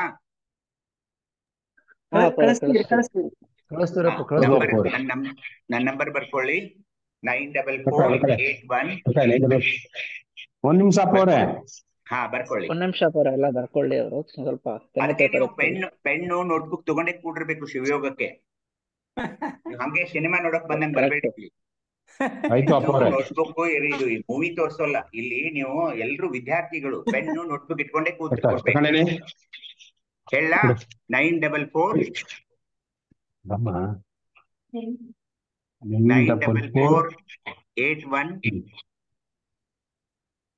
ಅಪ್ಪವ್ರೆ 9448133510 94481. ಚಾಟ್ ಬಾಕ್ಸ್ ಅಲ್ಲಿ ಹಾಕ್ಬಿಡಿ ನೋಡ್ಕೊಳ್ಳಿ ಕೆಲವರು. ಹಾ ಆಯ್ತು ನೀನೇ ಹಾಕ್ಬಿಡು ಕಿರಣ್ ನನ್ನ ನಂಬರ್. ಓಕೆ ಸರಿ ಅಪ್ಪ ಹಾಕ್ತೀನಿ. ಆಯ್ತು ಹಾಕ್ಬಿಡು. ಆಯ್ತು. ಸೊ ಇದು ಓಮದ ವಿಸ್ತರಣೆ. ಈಗೇನ್ ಹೇಳಿದ್ವಲ್ಲ 6 ಆಕೃತಿಗಳನ್ನ ನೀವು ತೆಗೆದು ನನಗೆ ಕಳಿಸ್ಬೇಕಂತ ಆಯ್ತು. ಜ್ಯೋತಿರಾಕೃತಿ, ಓಂ ನಿಷ್ಕಲ ತತ್ವದ ಕಲಾ ಸ್ವರೂಪವಾದ ಮಕಾರದಿಂದ ಈ 2 ಆಕೃತಿಗಳು ಉದೇಶಿ ಓಂಕಾರ ಬೀಜಾಕ್ಷರವಾಯಿತು. ಆ ಜ್ಯೋತಿರಾಕೃತಿಯನ್ನ ನೀವು ನೋಡಿದ್ವಿ ಅಲ್ಲಿ, ಅದ್ರ ಕೊಂಬು. ದರ್ಪಣಾಕೃತಿ ಅದು ನೋಡಿದ್ರಿ. ಅರ್ಧಚಂದ್ರಾಕೃತಿ ಅದೇ ನೋಡಿ. ಇದೆಲ್ಲ ಓಂಕಾರದ ಓಂಕಾರ ಯಕಾರ ವಾಕಾರ, ದರ್ಪಣಾಕೃತಿ ಯಕಾರ, ಅರ್ಧಚಂದ್ರಾಕೃತಿ ವಾಕಾರ, ಕುಂಡಲಾಕೃತಿ ಶಿಕಾರ, ದಂಡಕಾಕೃತಿ ಮಕಾರ, ತಾರಕಾಕೃತಿ ನಕಾರ. ಅಂದ್ರೆ ಓಂ ಅಂತ ಬರೆದ ತಕ್ಷಣ ಅದು ಓಂ ನಮಃ ಶಿವಾಯ ಅಂತ ಅದರ ವಿವಿಧ ಆಕೃತಿಗಳಲ್ಲಿ ಇಡೀ ಓಂ ನಮಃ ಶಿವಾಯ ಅಂತ ಬರೆಯಲ್ಪಡುತ್ತದೆ ಅಂತ ಈ ಶಿವಯೋಗದಲ್ಲಿ ಬರ್ತಾ ಇದೆ. ಹೀಗಾಗಿ ನೀವು ಓಂ ಅಂದ ತಕ್ಷಣ ಅಥವಾ ಎಲ್ಲಾದ್ರೂ ಬರೆದ ನಂತರ ಇದು ಓಂ ನಮಃ ಶಿವಾಯ ಅಂತ ಆಗ್ತಾ ಇದೆ. ಹೀಗಾಗಿ ಆ ಚಿತ್ರದಲ್ಲಿ ತೋರಿಸುವಂತೆ ಶೂನ್ಯ ಭಾಗದ ನಿಷ್ಕಲ ತತ್ವ ಎಲ್ಲಿದೆ? ಬ್ರಹ್ಮಚಕ್ರದಲ್ಲಿ. ನಿರಂಜನ ತತ್ವ ಪಶ್ಚಿಮ ಚಕ್ರ. ನಿಶೂನ್ಯ ತತ್ವ ಶಿಖಾಚಕ್ರ. ಹಾ. ಸೊ ಶೂನ್ಯ ಭಾಗದ ನಿಷ್ಕಲ ತತ್ವ, ನಿರಂಜನ, ನಿಶೂನ್ಯ ತತ್ವಗಳನ್ನ ಓಂ ಚಿತ್ರದಲ್ಲಿ ನೀವು ನೋಡಿದ್ರಿ. ನಿಷ್ಕಲ ತತ್ವದಲ್ಲಿ ಮೊದಲು 6 ಆಕೃತಿಗಳು ತೋರುತ್ತವೆ, ಅದನ್ನೆಲ್ಲ ನೀವು ನೋಡಿದ್ರಿ ಈಗ ಆ ಚಿತ್ರದಲ್ಲಿ. ಅವುಗಳು ಹೀಗಾಗಿ ನಿರಂಜನ ಪಶ್ಚಿಮ ಚಕ್ರದಲ್ಲಿದೆ ಅಂತ ಈಗಲೇ ಹೇಳಿದ್ರಿ ನೀವು. ಅದರಿಂದ ಜ್ಯೋತಿರಾಕೃತಿ, ದರ್ಪಣಾಕೃತಿ ಆಗ್ತಾ ಇವೆ. ನಿಶೂನ್ಯ ಲಿಂಗ ಶಿಖಾ ಚಕ್ರದಲ್ಲಿದೆ, ಅದು ಅರ್ಧಚಂದ್ರಾಕೃತಿ ಮತ್ತು ಕುಂಡಲಾಕೃತಿಯನ್ನು ಒಳಗೊಂಡಿರುತ್ತದೆ. ನಿಷ್ಕಲ ಲಿಂಗ ಅದು ಎಲ್ಲಿದೆ? ನಿಷ್ಕಲ ಲಿಂಗ ಬ್ರಹ್ಮಚಕ್ರ ಅಲ್ವಾ? ಹೌದ್ರಿ. ನಿಷ್ಕಲ ಲಿಂಗದಿಂದ ದಂಡಕಾಕೃತಿ, ತಾರಕಾಕೃತಿ ಆಗ್ತಾ ಇದೆ ಅಂತ ಹೇಳ್ತಾ, ಇದೇ ವಿಕಸನ ಕ್ರಮ 2 ಇವತ್ತು ನೀವು ಕಲಿತಾ ಇದ್ದೀರಿ. ವಿಕಸನ ಕ್ರಮ 1 ಮೊನ್ನೆ ನೋಡಿದ್ವಿ, ಇವತ್ತು ವಿಕಸನ ಕ್ರಮ 2 ನೋಡಿ. ಆ ಓಂ ಅಕ್ಷರಗೆ ಇದು ಅನ್ವಯವಾಗಿರೋದ್ರಿಂದ ವಿಕಸನ ಕ್ರಮ 2 ಅರ್ಥ ಆಗ್ಬೇಕಾದ್ರೆ ನೀವು ಆ ಚಿತ್ರವನ್ನ ಬರೀಲೇಬೇಕು, ಬಿಡಿಸಲೇಬೇಕು, ಅರ್ಥ ಮಾಡಿಕೊಳ್ಳಲೇಬೇಕು. ಹೀಗಾಗಿ ನಿಷ್ಕಲಲಿಂಗ ಅಂದರನೇ ಇಷ್ಟಲಿಂಗ ಅಂತ ನಿಮಗೆ ಈಗಾಗಲೇ ಹಲವಾರು ಬಾರಿ ಹೇಳಿಯಾಗಿದೆ. ನಿಷ್ಕಲಲಿಂಗ ಬ್ರಹ್ಮಚಕ್ರದಲ್ಲಿರುವ ಆ ನಿಷ್ಕಲ ಲಿಂಗವೇ ಇಷ್ಟಲಿಂಗ. ಕರಸ್ಥಲದಲ್ಲಿ ಇಷ್ಟಲಿಂಗವನ್ನು ಇಟ್ಟುಕೊಂಡು ಪೂಜೆ ಮಾಡುತ್ತಿರುವಾಗ ನಾನು ಬ್ರಹ್ಮಚಕ್ರದಲ್ಲಿರುವ ನಿಷ್ಕಲ ಲಿಂಗದೊಂದಿಗೆ ನೇರ ಸಂಪರ್ಕದಲ್ಲಿ ಇರುತ್ತೇನೆ ಎಂಬ ಒಂದು ಸತ್ಯ ನಿಮಗೆ ಗೊತ್ತಿರಬೇಕು. ಹಾಗೇನೆ ನಿಶೂನ್ಯ ಲಿಂಗ ಎಂದರೇನೆ ಪ್ರಾಣಲಿಂಗ, ನಿರಂಜನ ಲಿಂಗ ಅಂದ್ರೇನೆ ಭಾವಲಿಂಗ ಅಂತ ನಿಮಗಾಗಿ ಈಗಾಗಲೇ ನಿಶೂನ್ಯ ಲಿಂಗ ಶಿಖಾಚಕ್ರದಲ್ಲಿದೆ, ನಿರಂಜನ ಲಿಂಗ ಪಶ್ಚಿಮ ಚಕ್ರದಲ್ಲಿದೆ ಅಂತ ಇದನ್ನೆಲ್ಲ ಹೇಳಿಯಾಗಿದೆ. ಹೀಗಾಗಿ ಅವುಗಳಿಗೆ ಸಂಬಂಧಿಸಲ್ಪಟ್ಟ ಆಕೃತಿಗಳು ಅಂದ್ರೆ ಓಮದ ಭಾಗಗಳು. ಓಂ ಅಕ್ಷರ ಅಂತ ಏನ್ ಬರಿತೀವಲ್ಲ ಅದರ ಭಾಗಗಳು. ತಾರಕಾಕೃತಿ, ದಂಡಕಾಕೃತಿ ಇವು ನಿಷ್ಕಲ ಲಿಂಗ ಅಥವಾ ಇಷ್ಟಲಿಂಗಕ್ಕೆ ಸಂಬಂಧಪಟ್ಟಿವೆ. ಕುಂಡಲಾಕೃತಿ, ಅರ್ಧಚಂದ್ರಾಕೃತಿ ನಿಶೂನ್ಯ ಲಿಂಗ ಅಥವಾ ಪ್ರಾಣಲಿಂಗಕ್ಕೆ ಸಂಬಂಧಪಡ್ತಾ ಇದೆ. ದರ್ಪಣಾಕೃತಿ, ಜ್ಯೋತಿರಾಕೃತಿ ಆ ಅಕ್ಷರದಲ್ಲಿ ನೀವು ನೋಡಿದ್ರಿ ನಿರಂಜನ ಲಿಂಗ ಮತ್ತು ಭಾವಲಿಂಗಕ್ಕೆ ಸಂಬಂಧಪಡ್ತಾ ಇದೆ. ಹೀಗಾಗಿ ಇವುಗಳನ್ನ ನಾವು ನೋಡ್ಬೇಕು. ಓಂಗೆ ಮತ್ತೆ ಓಂ ಯಾಕೆ ಅಷ್ಟೊಂದು ನಮಗೆ ಮಹತ್ವವನ್ನು ಹೊಂದಿದೆ ಅನ್ನೋದನ್ನ ನಾವು ಇವತ್ತು ನೋಡ್ತಾ ಇದ್ದೀವಿ. ಹಾಗೇನೆ ಬ್ರಹ್ಮಚಕ್ರ ಅಲ್ಲಿರುವ ಇಷ್ಟಲಿಂಗವೇ ತ್ಯಾಗಾಂಗ, ಶಿಖಾಚಕ್ರದಲ್ಲಿರುವ ಪ್ರಾಣಲಿಂಗವೇ ಭೋಗಾಂಗ, ಪಶ್ಚಿಮ ಚಕ್ರದಲ್ಲಿರುವ ನಿರಂಜನ ಲಿಂಗವೇ ಯೋಗಾಂಗ. ಅದನ್ನೆಲ್ಲ ನಾವು ಅದೇ ಭಾವಲಿಂಗ ಅಂತ ಅದನ್ನೂ ಸಹ ನೋಡಿದ್ದೀವಿ. ನಾದ ಏನಿದೆ ಇಲ್ಲಿ ಇಷ್ಟಲಿಂಗದಲ್ಲಿ ಅಕಾರ ಪ್ರಣವ, ನಿಶೂನ್ಯ ಲಿಂಗದಲ್ಲಿ ಉಕಾರ ಪ್ರಣವ, ನಿರಂಜನ ಲಿಂಗದಲ್ಲಿ ಮಕಾರ ಪ್ರಣವ ಅಂತ ಇಟ್ಕೊಂಡು ಅದೇ ನೋಡಿ ಬಸವ ಅಂತ ಹೇಳುವಾಗ ಇಷ್ಟಲಿಂಗ ನಿಷ್ಕಲ ಲಿಂಗದ ಒಂದು ಪ್ರಣವ ಬಕಾರ, ಹಾಗೇನೆ ನಿಶೂನ್ಯ ಲಿಂಗದಲ್ಲಿ ಕ್ಷಕಾರ, ನಿರಂಜನ ಲಿಂಗದಲ್ಲಿ ಹಕಾರ. ಒಬ್ಬರೇನ್ ಮಾಡ್ತಾರೆ, ನಮಃ ಶಿವಾಯ ಅಂದ ತಕ್ಷಣ ಬ್ರಹ್ಮ ಚಕ್ರಕ್ಕಾಗಿ ಓಂ ಬಸವಾಯ ನಮಃನು ಅಂತಾರೆ, ಅಥವಾ ಓಂ ಬ ನಮಃ, ಓಂ ಬಂ ನಮಃ, ಓಂ ಬಂ ನಮಃ, ಓಂ ಬಂ ನಮಃ ಅಂತ ನಿಷ್ಕಲಲಿಂಗ ಪೂಜೆ ಮಾಡುವಾಗ ಅಥವಾ ಇಷ್ಟಲಿಂಗ ಪೂಜೆ ಮಾಡುವಾಗನು ಅಂತಾರೆ. ಕೆಲವೊಬ್ರು ನಿಶೂನ್ಯ ಲಿಂಗ ಪ್ರಾಣಲಿಂಗಕ್ಕಾಗಿ ಓಂ ಕ್ಷಂ, ಓಂ ಕ್ಷಂ, ಓಂ ಕ್ಷಂ, ಓಂ ಕ್ಷಂ. ಯಾಕೆಂದ್ರೆ ಕ್ಷಕಾರ ಪ್ರಾಣಲಿಂಗ ಅಥವಾ ನಿಶೂನ್ಯ ಲಿಂಗ ಶಿಖಾಚಕ್ರದಲ್ಲಿರುವ ನಿಶೂನ್ಯ ಲಿಂಗದ ಒಂದು ಪ್ರಣವಾಕಾರವಾಗಿದೆ. ಮತ್ತೆ ನಿರಂಜನ ಲಿಂಗ ಪಶ್ಚಿಮ ಚಕ್ರದಲ್ಲಿರುವ ನಿರಂಜನ ಲಿಂಗವನ್ನ ಪೂಜಿಸುತ್ತಿರುವಾಗ ಓಂ ಹಂ, ಓಂ ಹಂ, ಓಂ ಹಂ, ಓಂ ಹಂ ಅಂತ ನಾವು ಪ್ರಾರ್ಥನೆಯಲ್ಲಿ, ಅರ್ಚನೆಯಲ್ಲಿ, ಲಿಂಗ ಪೂಜೆಯಲ್ಲಿ, ಇಷ್ಟಲಿಂಗ ಪೂಜೆಯಲ್ಲಿ ಅಂತಾರೆ. ಹೀಗಾಗಿ ಇವುಗಳಿಂದ ಸಾಕಾರ ತತ್ವಗಳು ಉತ್ಪತ್ತಿಯಾದವು. ನಿಷ್ಕಲ ಲಿಂಗದಿಂದ, ನಿಶೂನ್ಯ ಲಿಂಗದಿಂದ ಸಾಕಾರ ಮತ್ತು ನಿರಾಕಾರ ತತ್ವಗಳು ಉತ್ಪನ್ನವಾದವು. ನಿರಾಕಾರ ತತ್ವಗಳು ನಿರಂಜನ ಲಿಂಗದಿಂದ ಉತ್ಪತ್ತಿಯಾದವು. ಸಾಕಾರ ತತ್ವಗಳು ಅಂದ್ರೆ ಪೃಥ್ವಿ, ಜಲ ಇವುಗಳನ್ನ ನೀವು ನೋಡಬಹುದು. ಸಾಕಾರ ನಿರಾಕಾರ ಅಂದ್ರೆ ವಾಯು, ಆಕಾಶ. ನಿರಾಕಾರ ಅಂದ್ರೆ ಮತ್ತೆ ಆತ್ಮ. ಈ ತರ ನಿರಾಕಾರ ಕಣ್ಣಿಗೆ ಅವು ಕಾಣಿಸೋಲ್ಲ. ಹೀಗಾಗಿ ಸಾಕಾರ ಯಾವುವು, ಸಾಕಾರ ನಿರಾಕಾರ ಯಾವುವು, ನಿರಾಕಾರ ತತ್ವಗಳು ಯಾವುವು, ಅವನ್ನ ಸಹ ನಾವು ಮುಂದೆ ನೋಡ್ತಾ ಇದ್ದೀವಿ. ಹೀಗಾಗಿ ವಿಕಸನ ಕ್ರಮ 2 ಇಲ್ಲಿಗೆ ಮುಗಿತಾ ಇದೆ. ಇಲ್ಲಿ ತನಕ ನಿಮಗೇನಾದ್ರೂ ಸಂಶಯಗಳಿದ್ರೆ ಕೇಳಿ, ಏಕೆಂದ್ರೆ ನಾನು ಈಗ ವಿಕಸನ ಕ್ರಮ 3ಕ್ಕೆ ಹೋಗಿದ್ದೀನಿ.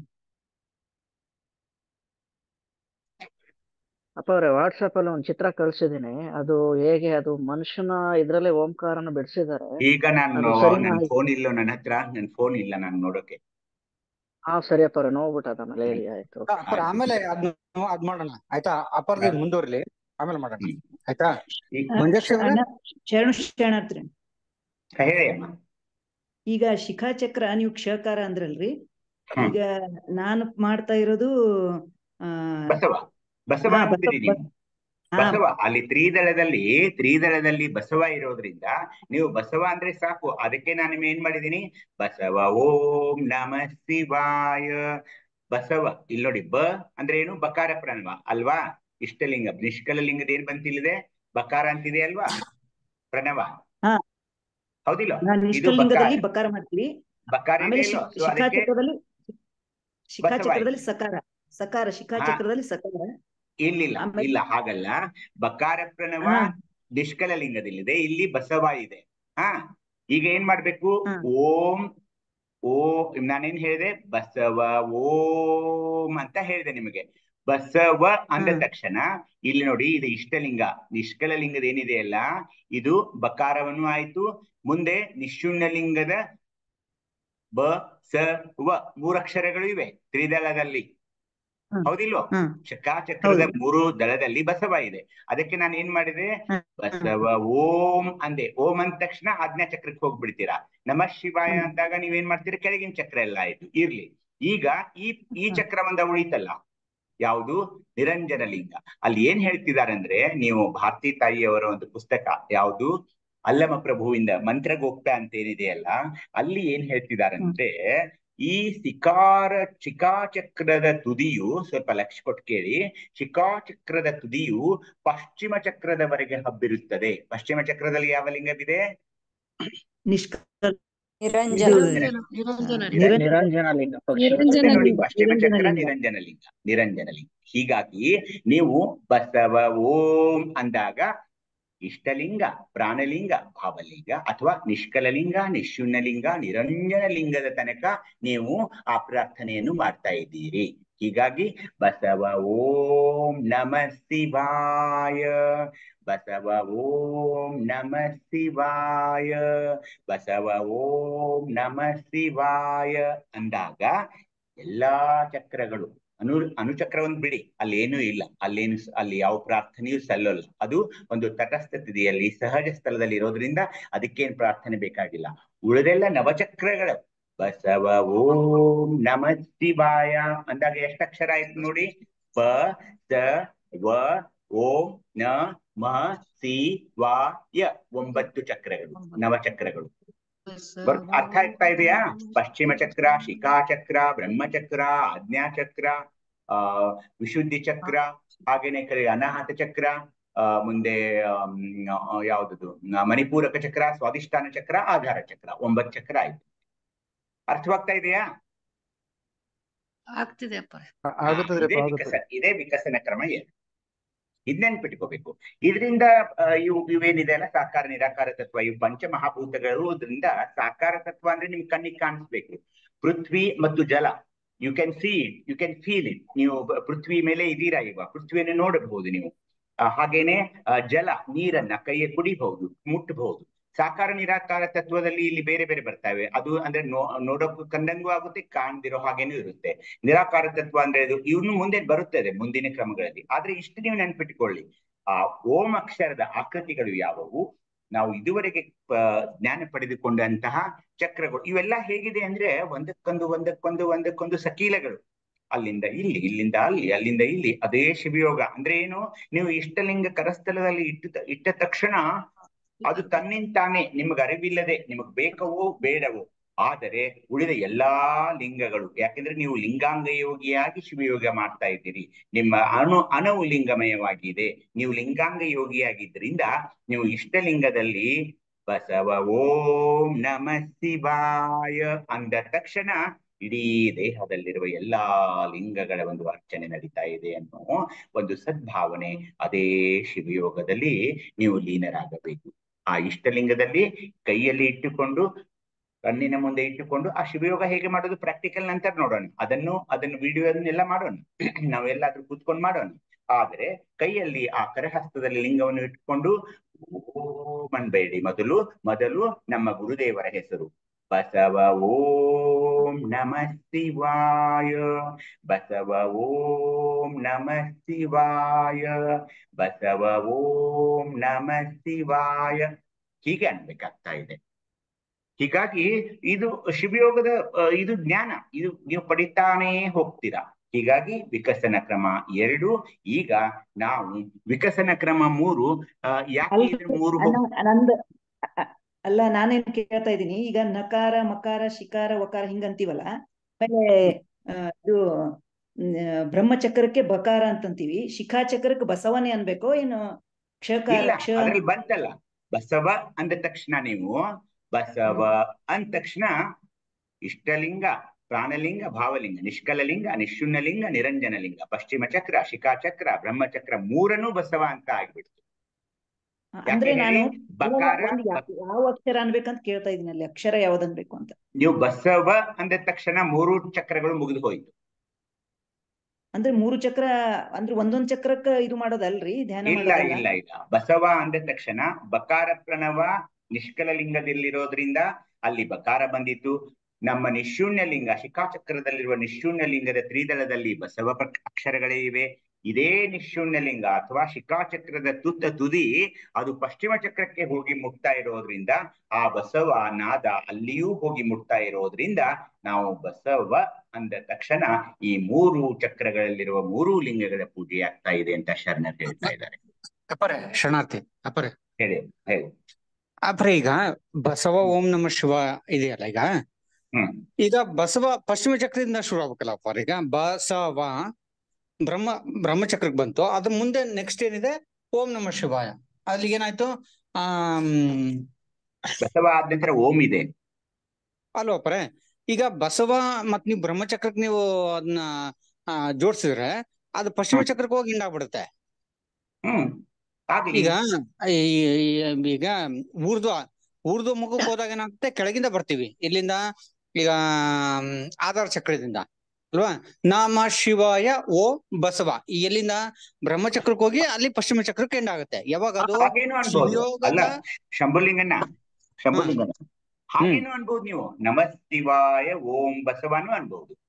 ಹೌದು, ಅದು ಯಾವಾಗ ಹೇಳ್ರಿ, ಅದು ಈಗ ಪ್ರವೃತ್ತಿ ಕ್ರಮದಲ್ಲಿ ನೀವ್ ಹೇಳ್ತಾ ಇರೋದು ಬಸವ ಓಂ ನಮ ಶಿವಾಯ ಅಲ್ವಾ ಬರೇ. ನಿವೃತ್ತಿ ಕ್ರಮದಲ್ಲಿ ಊರ್ಧ್ವಕ್ಕೆ ನಾವು ಏರ್ಸ್ಬೇಕಾದ್ರೆ ಯಾವಾಗ ಅಷ್ಟಾವಿಧಾರ್ಚನೆ, ಷೋಡಶೋಪಚಾರ, ಪೂಜೆ ಎಲ್ಲ ಮುಗೀತು. ಈಗ ನಾವು ಶಿವ ಕೂತ್ವಿ ಅಲ್ವಾ ಪರೆ.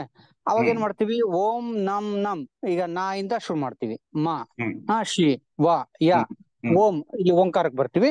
ನಂತರ ಬ್ರಹ್ಮಚಕ್ರಕ್ಕೆ ಏನ್ ಮಾಡ್ತೀವಿ, ಬಸವ ಅಲ್ಲಿಗೆ ಎಂಡ್ ಮಾಡ್ತೀವಿ. ಅಂದ್ರೆ ಎಲ್ಲಿಗೆ, ಪಶ್ಚಿಮ ಚಕ್ರಕ್ಕೆ ಸಾ ಇದೆ, ಬ್ರಹ್ಮಚಕ್ರದಲ್ಲಿ ಬಾ ಇದೆ, ಮಧ್ಯ ವಾ ಇದೆ, ಅಲ್ಲ ಸಾರಿ ಸಾ ಇದೆ, ಲಾಸ್ಟ್ ವಾ ಇದೆ ಅಲ್ವಾ ಪರ.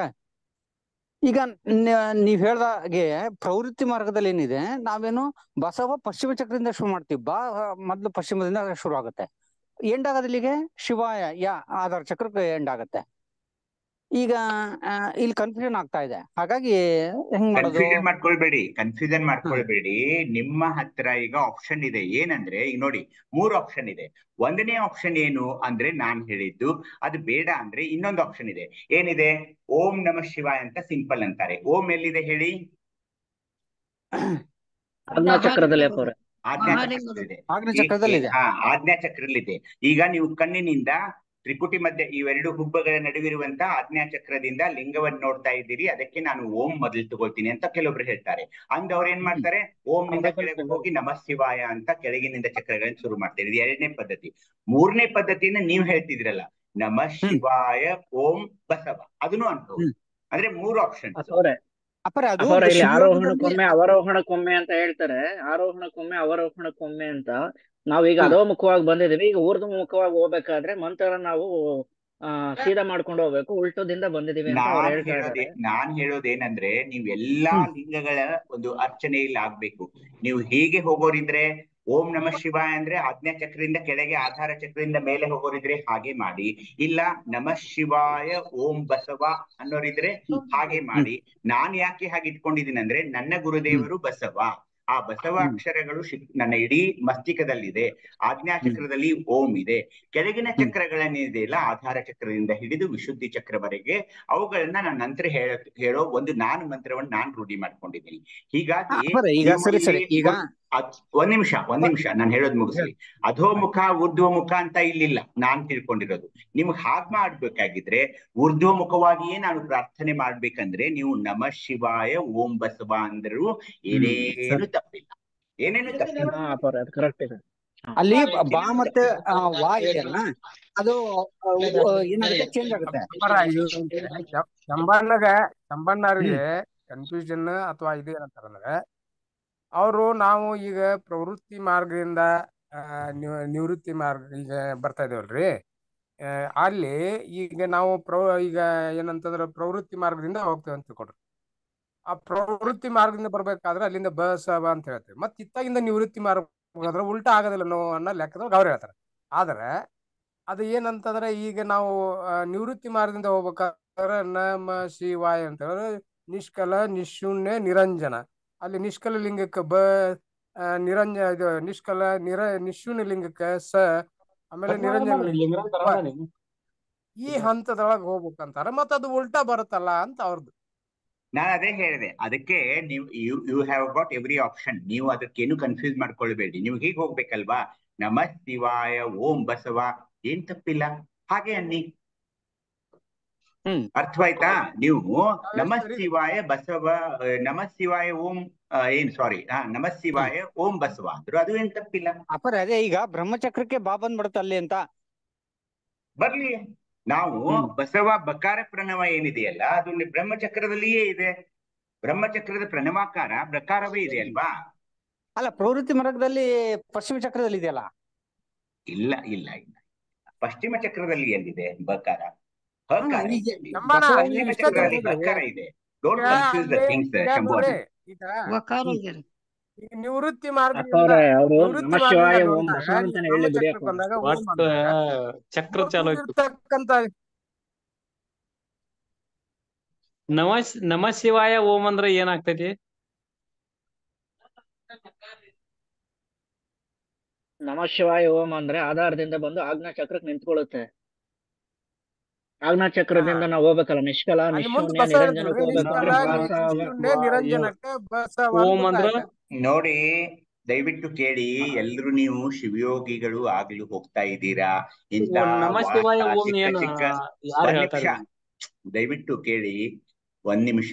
ನೀವೆಲ್ಲ ಶಿವಯೋಗ ಆಗ್ಬೇಕಂದ್ರೆ ಓ ಗಾಡ್, ಇಲ್ಲಿ ಕೇಳಿಯಪ್ಪ ಸ್ವಲ್ಪ. ನೀವೆಲ್ಲ ಶಿವಯೋಗಿ ಆಗಬೇಕಾದ್ರೆ ಶಾಂತಿ ಕಲಿಬೇಕು. ನಮ ಶಿವಾಯ ಓಂ ಅಂತ ಅನ್ನಕತ್ತಿದ್ರಲ್ಲಿ ಅವ್ರಿಗೆ. Hello hello, ಮಾತಾಡಬಹುದಾ? ಹಲೋ, ನಾನೇನ್ ಹೇಳ್ತಾ ಇದ್ದೀನಂದ್ರೆ, ನೀವೆಲ್ರೂ ಈ ಒಂದು ಗೊಂದಲದಲ್ಲಿ ಬೀಳಬೇಡಿ. ಯಾವುದು ಶಿವಯೋಗಿನಾದವರು, ಶಿವಯೋಗದಲ್ಲಿ ಹೋಗುವವರು ಶಾಂತನಾಗಿ ಇರಬೇಕು, ಧ್ವನಿ ಕೆಳಮಟ್ಟದಲ್ಲಿ ಇರಬೇಕು. ನಿಮ್ಗೆ ಹೇಗ್ ಬೇಕೋ ನೀವು ಊರ್ಧ್ವಮುಖವಾಗಿಯೇ ಅನ್ನಿರಿ, ಅಥವಾ ಅಧೋಮುಖವಾಗಿ ಅದೇನು ಪ್ರವೃತ್ತಿ ನಿವೃತ್ತಿ ಆ ಮಾರ್ಗ ಅವುಗಳನ್ನು ತಲೆಯಲ್ಲಿ ಹಾಕೊಳ್ಳದೆ ನಮಃ ಶಿವಾಯ ಓಂ ಬಸವ ಆದ್ರೂ ಅನ್ನಿ, ಬಸವ ಓಂ ನಮಃ ಶಿವಾಯ ಆದ್ರೂ ಅನ್ನಿ. ಆದ್ರೆ ದಯವಿಟ್ಟು ಅನ್ನಿ. ಇಲ್ಲಿ ಅನ್ನೋರೇ ಇಲ್ಲ. ಮೊದಲು ಕೈಯಲ್ಲಿ ಲಿಂಗ ಹಿಡಿದು ಪೂಜೆ ಮಾಡಿಕೊಳ್ಳೋರೇ ಸಿಗ್ತಾ ಇಲ್ಲ ಇರುವಾಗ ಇಂಥ ಒಂದು ಸಣ್ಣ ಸಣ್ಣ ಚಿಕ್ಕ ಪುಟ್ಟ ವಿಷಯಗಳಿಗೆ ತಲೆ ಕೆಡಿಸ್ಕೊಳ್ಬೇಡಿ. ನಿಮಗೆ ಹೇಗೆ ಬೇಕೋ ಹಾಗೆ ಎಲ್ಲ ಲಿಂಗದ ಅಕ್ಷರಗಳು ಬರುವ ಹಾಗೆ ಅವುಗಳನ್ನ ಅನ್ನಲು ಪ್ರಯತ್ನ ಮಾಡಿ. ನಿಮಗೆ ಏನ್ ಬೇಕೋ, ಬರೀ ಮೊದಲು ಓಂ ನಮಃ ಶಿವಾಯ ಅಂತಿದ್ವಿ, ಅದು ಬೇಡ. ಬಸವ ಅನ್ನೋದು ನಮ್ಮ ಗುರುದೇವರ ಹೆಸರಿದೆ, ಆ 3 ಲಿಂಗಗಳನ್ನ ಅದು ಪ್ರತಿನಿಧಿಸ್ತಾ ಇದೆ ಅಂತ ಹಲವಾರು ಶರಣರು ಹೇಳಿದ್ದಾರೆ. ಹಲವಾರು ಇದನ್ನ ಯಾರು ಶಿವಯೋಗ ಮಾಡ್ಕೊಳ್ತಾರಲ್ಲ ಅವ್ರು ಹೇಳ್ತಾ ಇದ್ದಾರೆ. ಹೀಗಾಗಿ ಇವೆಲ್ಲಾ ಅಕ್ಷರಗಳು ಬರುವ ಹಾಗೆ ನಿಮ್ಗೆ ಹೇಗ್ ಬೇಕೋ ಹಾಗೆ ಅನ್ನಿ ಅಂತ ಹೇಳ್ತಾ ನಾನು ಮುಂದೆ ಹೋಗ್ತಾ ಇದ್ದೀನಿ. ವಿಕಸನ ಕ್ರಮ 2 ಇಲ್ಲಿ ಹೇಳ್ತಾ ಇದ್ದೀವಿ. ಬಸವ ಶ್ರೀ ಗುರು ಬಸವಲಿಂಗಾಯ ಅನ್ಬೋದು ಬಸವ ಅಪ್ಪೋರೆ? ಅಲ್ಲ, ಅಲ್ಲಿ ಓಂ ಶ್ರೀ ಗುರು ಬಸವಲಿಂಗಾಯ ನಮಃ ಅಂದಾಗ ಅಲ್ಲಿ ಸ್ವಲ್ಪ ಕನ್ಫ್ಯೂಸ್ ಆಗುತ್ತೆ. ಅವೆಲ್ಲ ಅಕ್ಷರಗಳು ಈ ಚಕ್ರಗಳಿಗೆ ಲಿಂಗಗಳಿಗೆ ಬರೋದಿಲ್ಲ ಅನ್ನ. ನಾಮಸ್ಮರಣೆ ಮಾಡ್ಬೇಕಾದ್ರೆ ಓಂ ಶ್ರೀ ಗುರು ಬಸವಲಿಂಗಾಯ ನಮಃ ಅಂತ ಗುರುಸ್ಮರಣೆ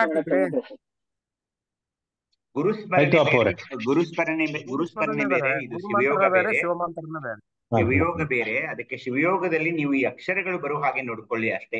ಯಾಕೆ ಹೇಳ್ತೀರೋ ನನ್ಗೆ ಗೊತ್ತಿಲ್ಲ. ಇವೆಲ್ಲ ಪ್ರಣವಾಕ್ಷರಗಳು ಅಲ್ಲಿ ಬರ್ಬೇಕು.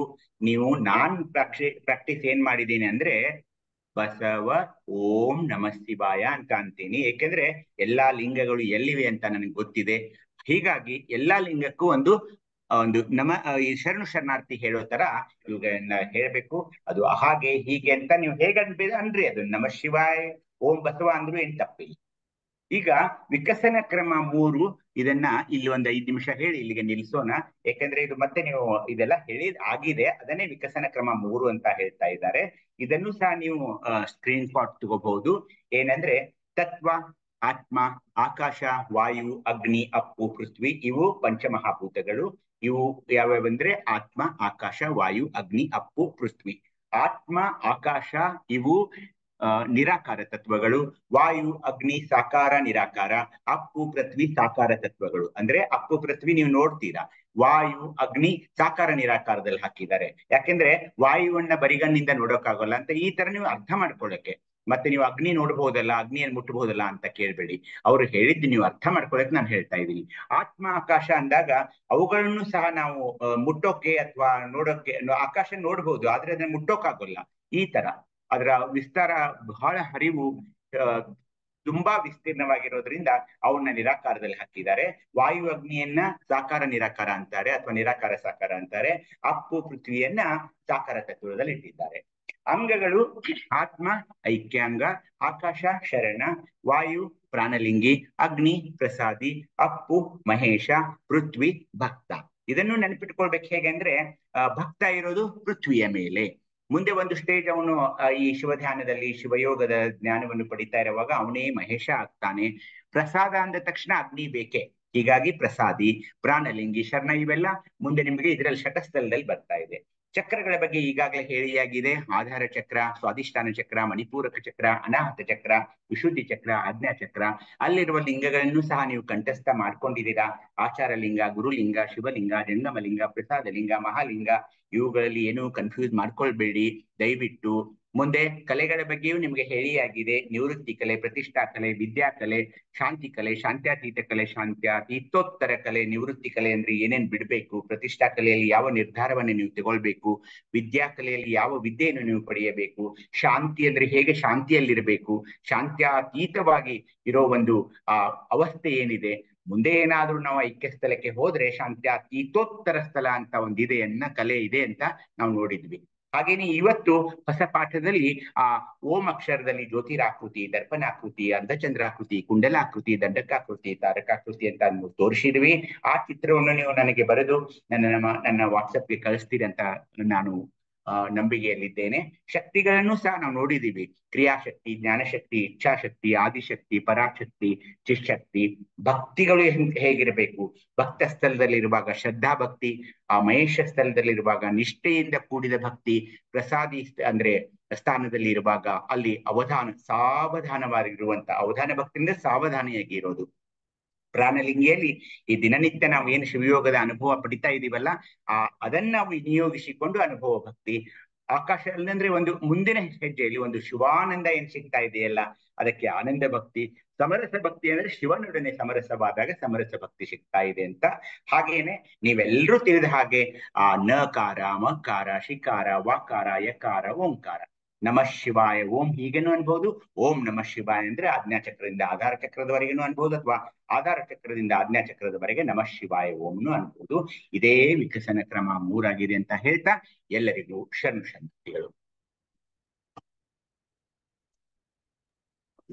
ಇಲ್ಲಿವರೆಗೆ ಶರಣು ಶರಣಪ್ಪ ಅವರೇ. ಶರಣು ಶರಣಾರ್ಥಿಗಳು. ವರೆಗೂ ಶರಣು ಒಂದ್ ನಿಮಿಷ ಅವರೇ, ಒಂದ್ ನಿಮಿಷ ತಡ್ರಿ. ಒಂದ್ ನಿಮಿಷ ಶರಣಾರ್ಥಿಗಳು.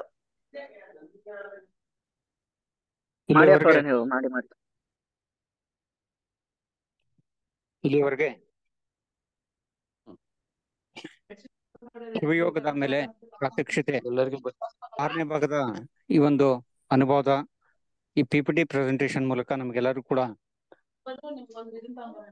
ಶಿವಯೋಗದ ಒಂದು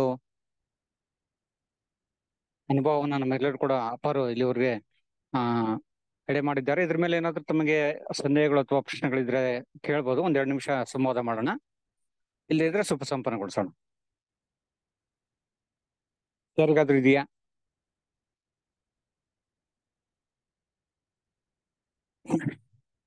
ಇಲ್ಲಿಗೆ ಇಂದಿನ ಸ್ವಾನುಭವ ನಿಲಯ 1473ನೆಯ ಈ ಸದ್ಭಾವಗೋಷ್ಠಿಯನ್ನು ಸುಸಂಪನ್ನಗೊಳಿಸೋಣ. ನಾಳೆ ಇಂದಿನಂತೆ ಅಪ್ಪ ಬಸವಣ್ಣನವರ ಮುಂದಿನ ಭಕ್ತನ ಭಕ್ತ ಸ್ಥಳದ ವಚನವನ್ನ ಹಾಕಲಾಗುತ್ತು. ತಾವೆಲ್ಲರೂ ಕೂಡ ತಮ್ಮ ಅನುಭವಕ್ಕೆ ನೆಲೆಯಲ್ಲಿ ಅದನ್ನ ಚಿಂತನೆ ಮಾಡಬೇಕಾಗಿ ತಮ್ಮಲ್ಲಿ ವಿನಂತಿಸಿಕೊಳ್ತಾ, ಇಲ್ಲಿವರೆಗೆ ನಮಗೆ ಈ ಪ್ರಾತ್ಯಕ್ಷಿತೆಯ ಯೋಗದ ಮೇಲೆ ಪ್ರಾತ್ಯಕ್ಷಿತೆಯನ್ನ ಮಾಡಿರ್ತಕ್ಕಂತಹ ದಯಾನಂದ ನೂಲಿಯಪ್ಪರಿಗೆ ಭಕ್ತಿಯ ಶರಣಾರ್ಥಿಗಳನ್ನ ಸಲ್ಲಿಸ್ತಾ, ತಂದೆ ನೀನು, ತಾಯಿ ನೀನು, ಬಂಧು ನೀನು, ಬಳಗ ನೀನು, ಎನಗೆ ನೀನಲ್ಲದೆ ಮತ್ತಾರು ಇಲ್ಲವೇ ಕೂಡಲ ಸಂಗಮ ದೇವ, ಹಾಲಲ್ಲದ್ದು ನೀರಲ್ಲದ್ದು ನಿಮ್ಮಯ ಧರ್ಮ, ಶರಣಸತಿ ಲಿಂಗಪತಿ ಜೈ ಗುರು ಬಸವ. ಸರ್ವರಿಗೂ ಭಕ್ತಿಯ ಶರಣಾರ್ಥಿಗಳು. ಸರ್ವರಿಗೂ ಭಕ್ತಿ ಸರ್ವರಿಗೂ ಶರಣ ಭಕ್ತಿಯ ಶರಣ.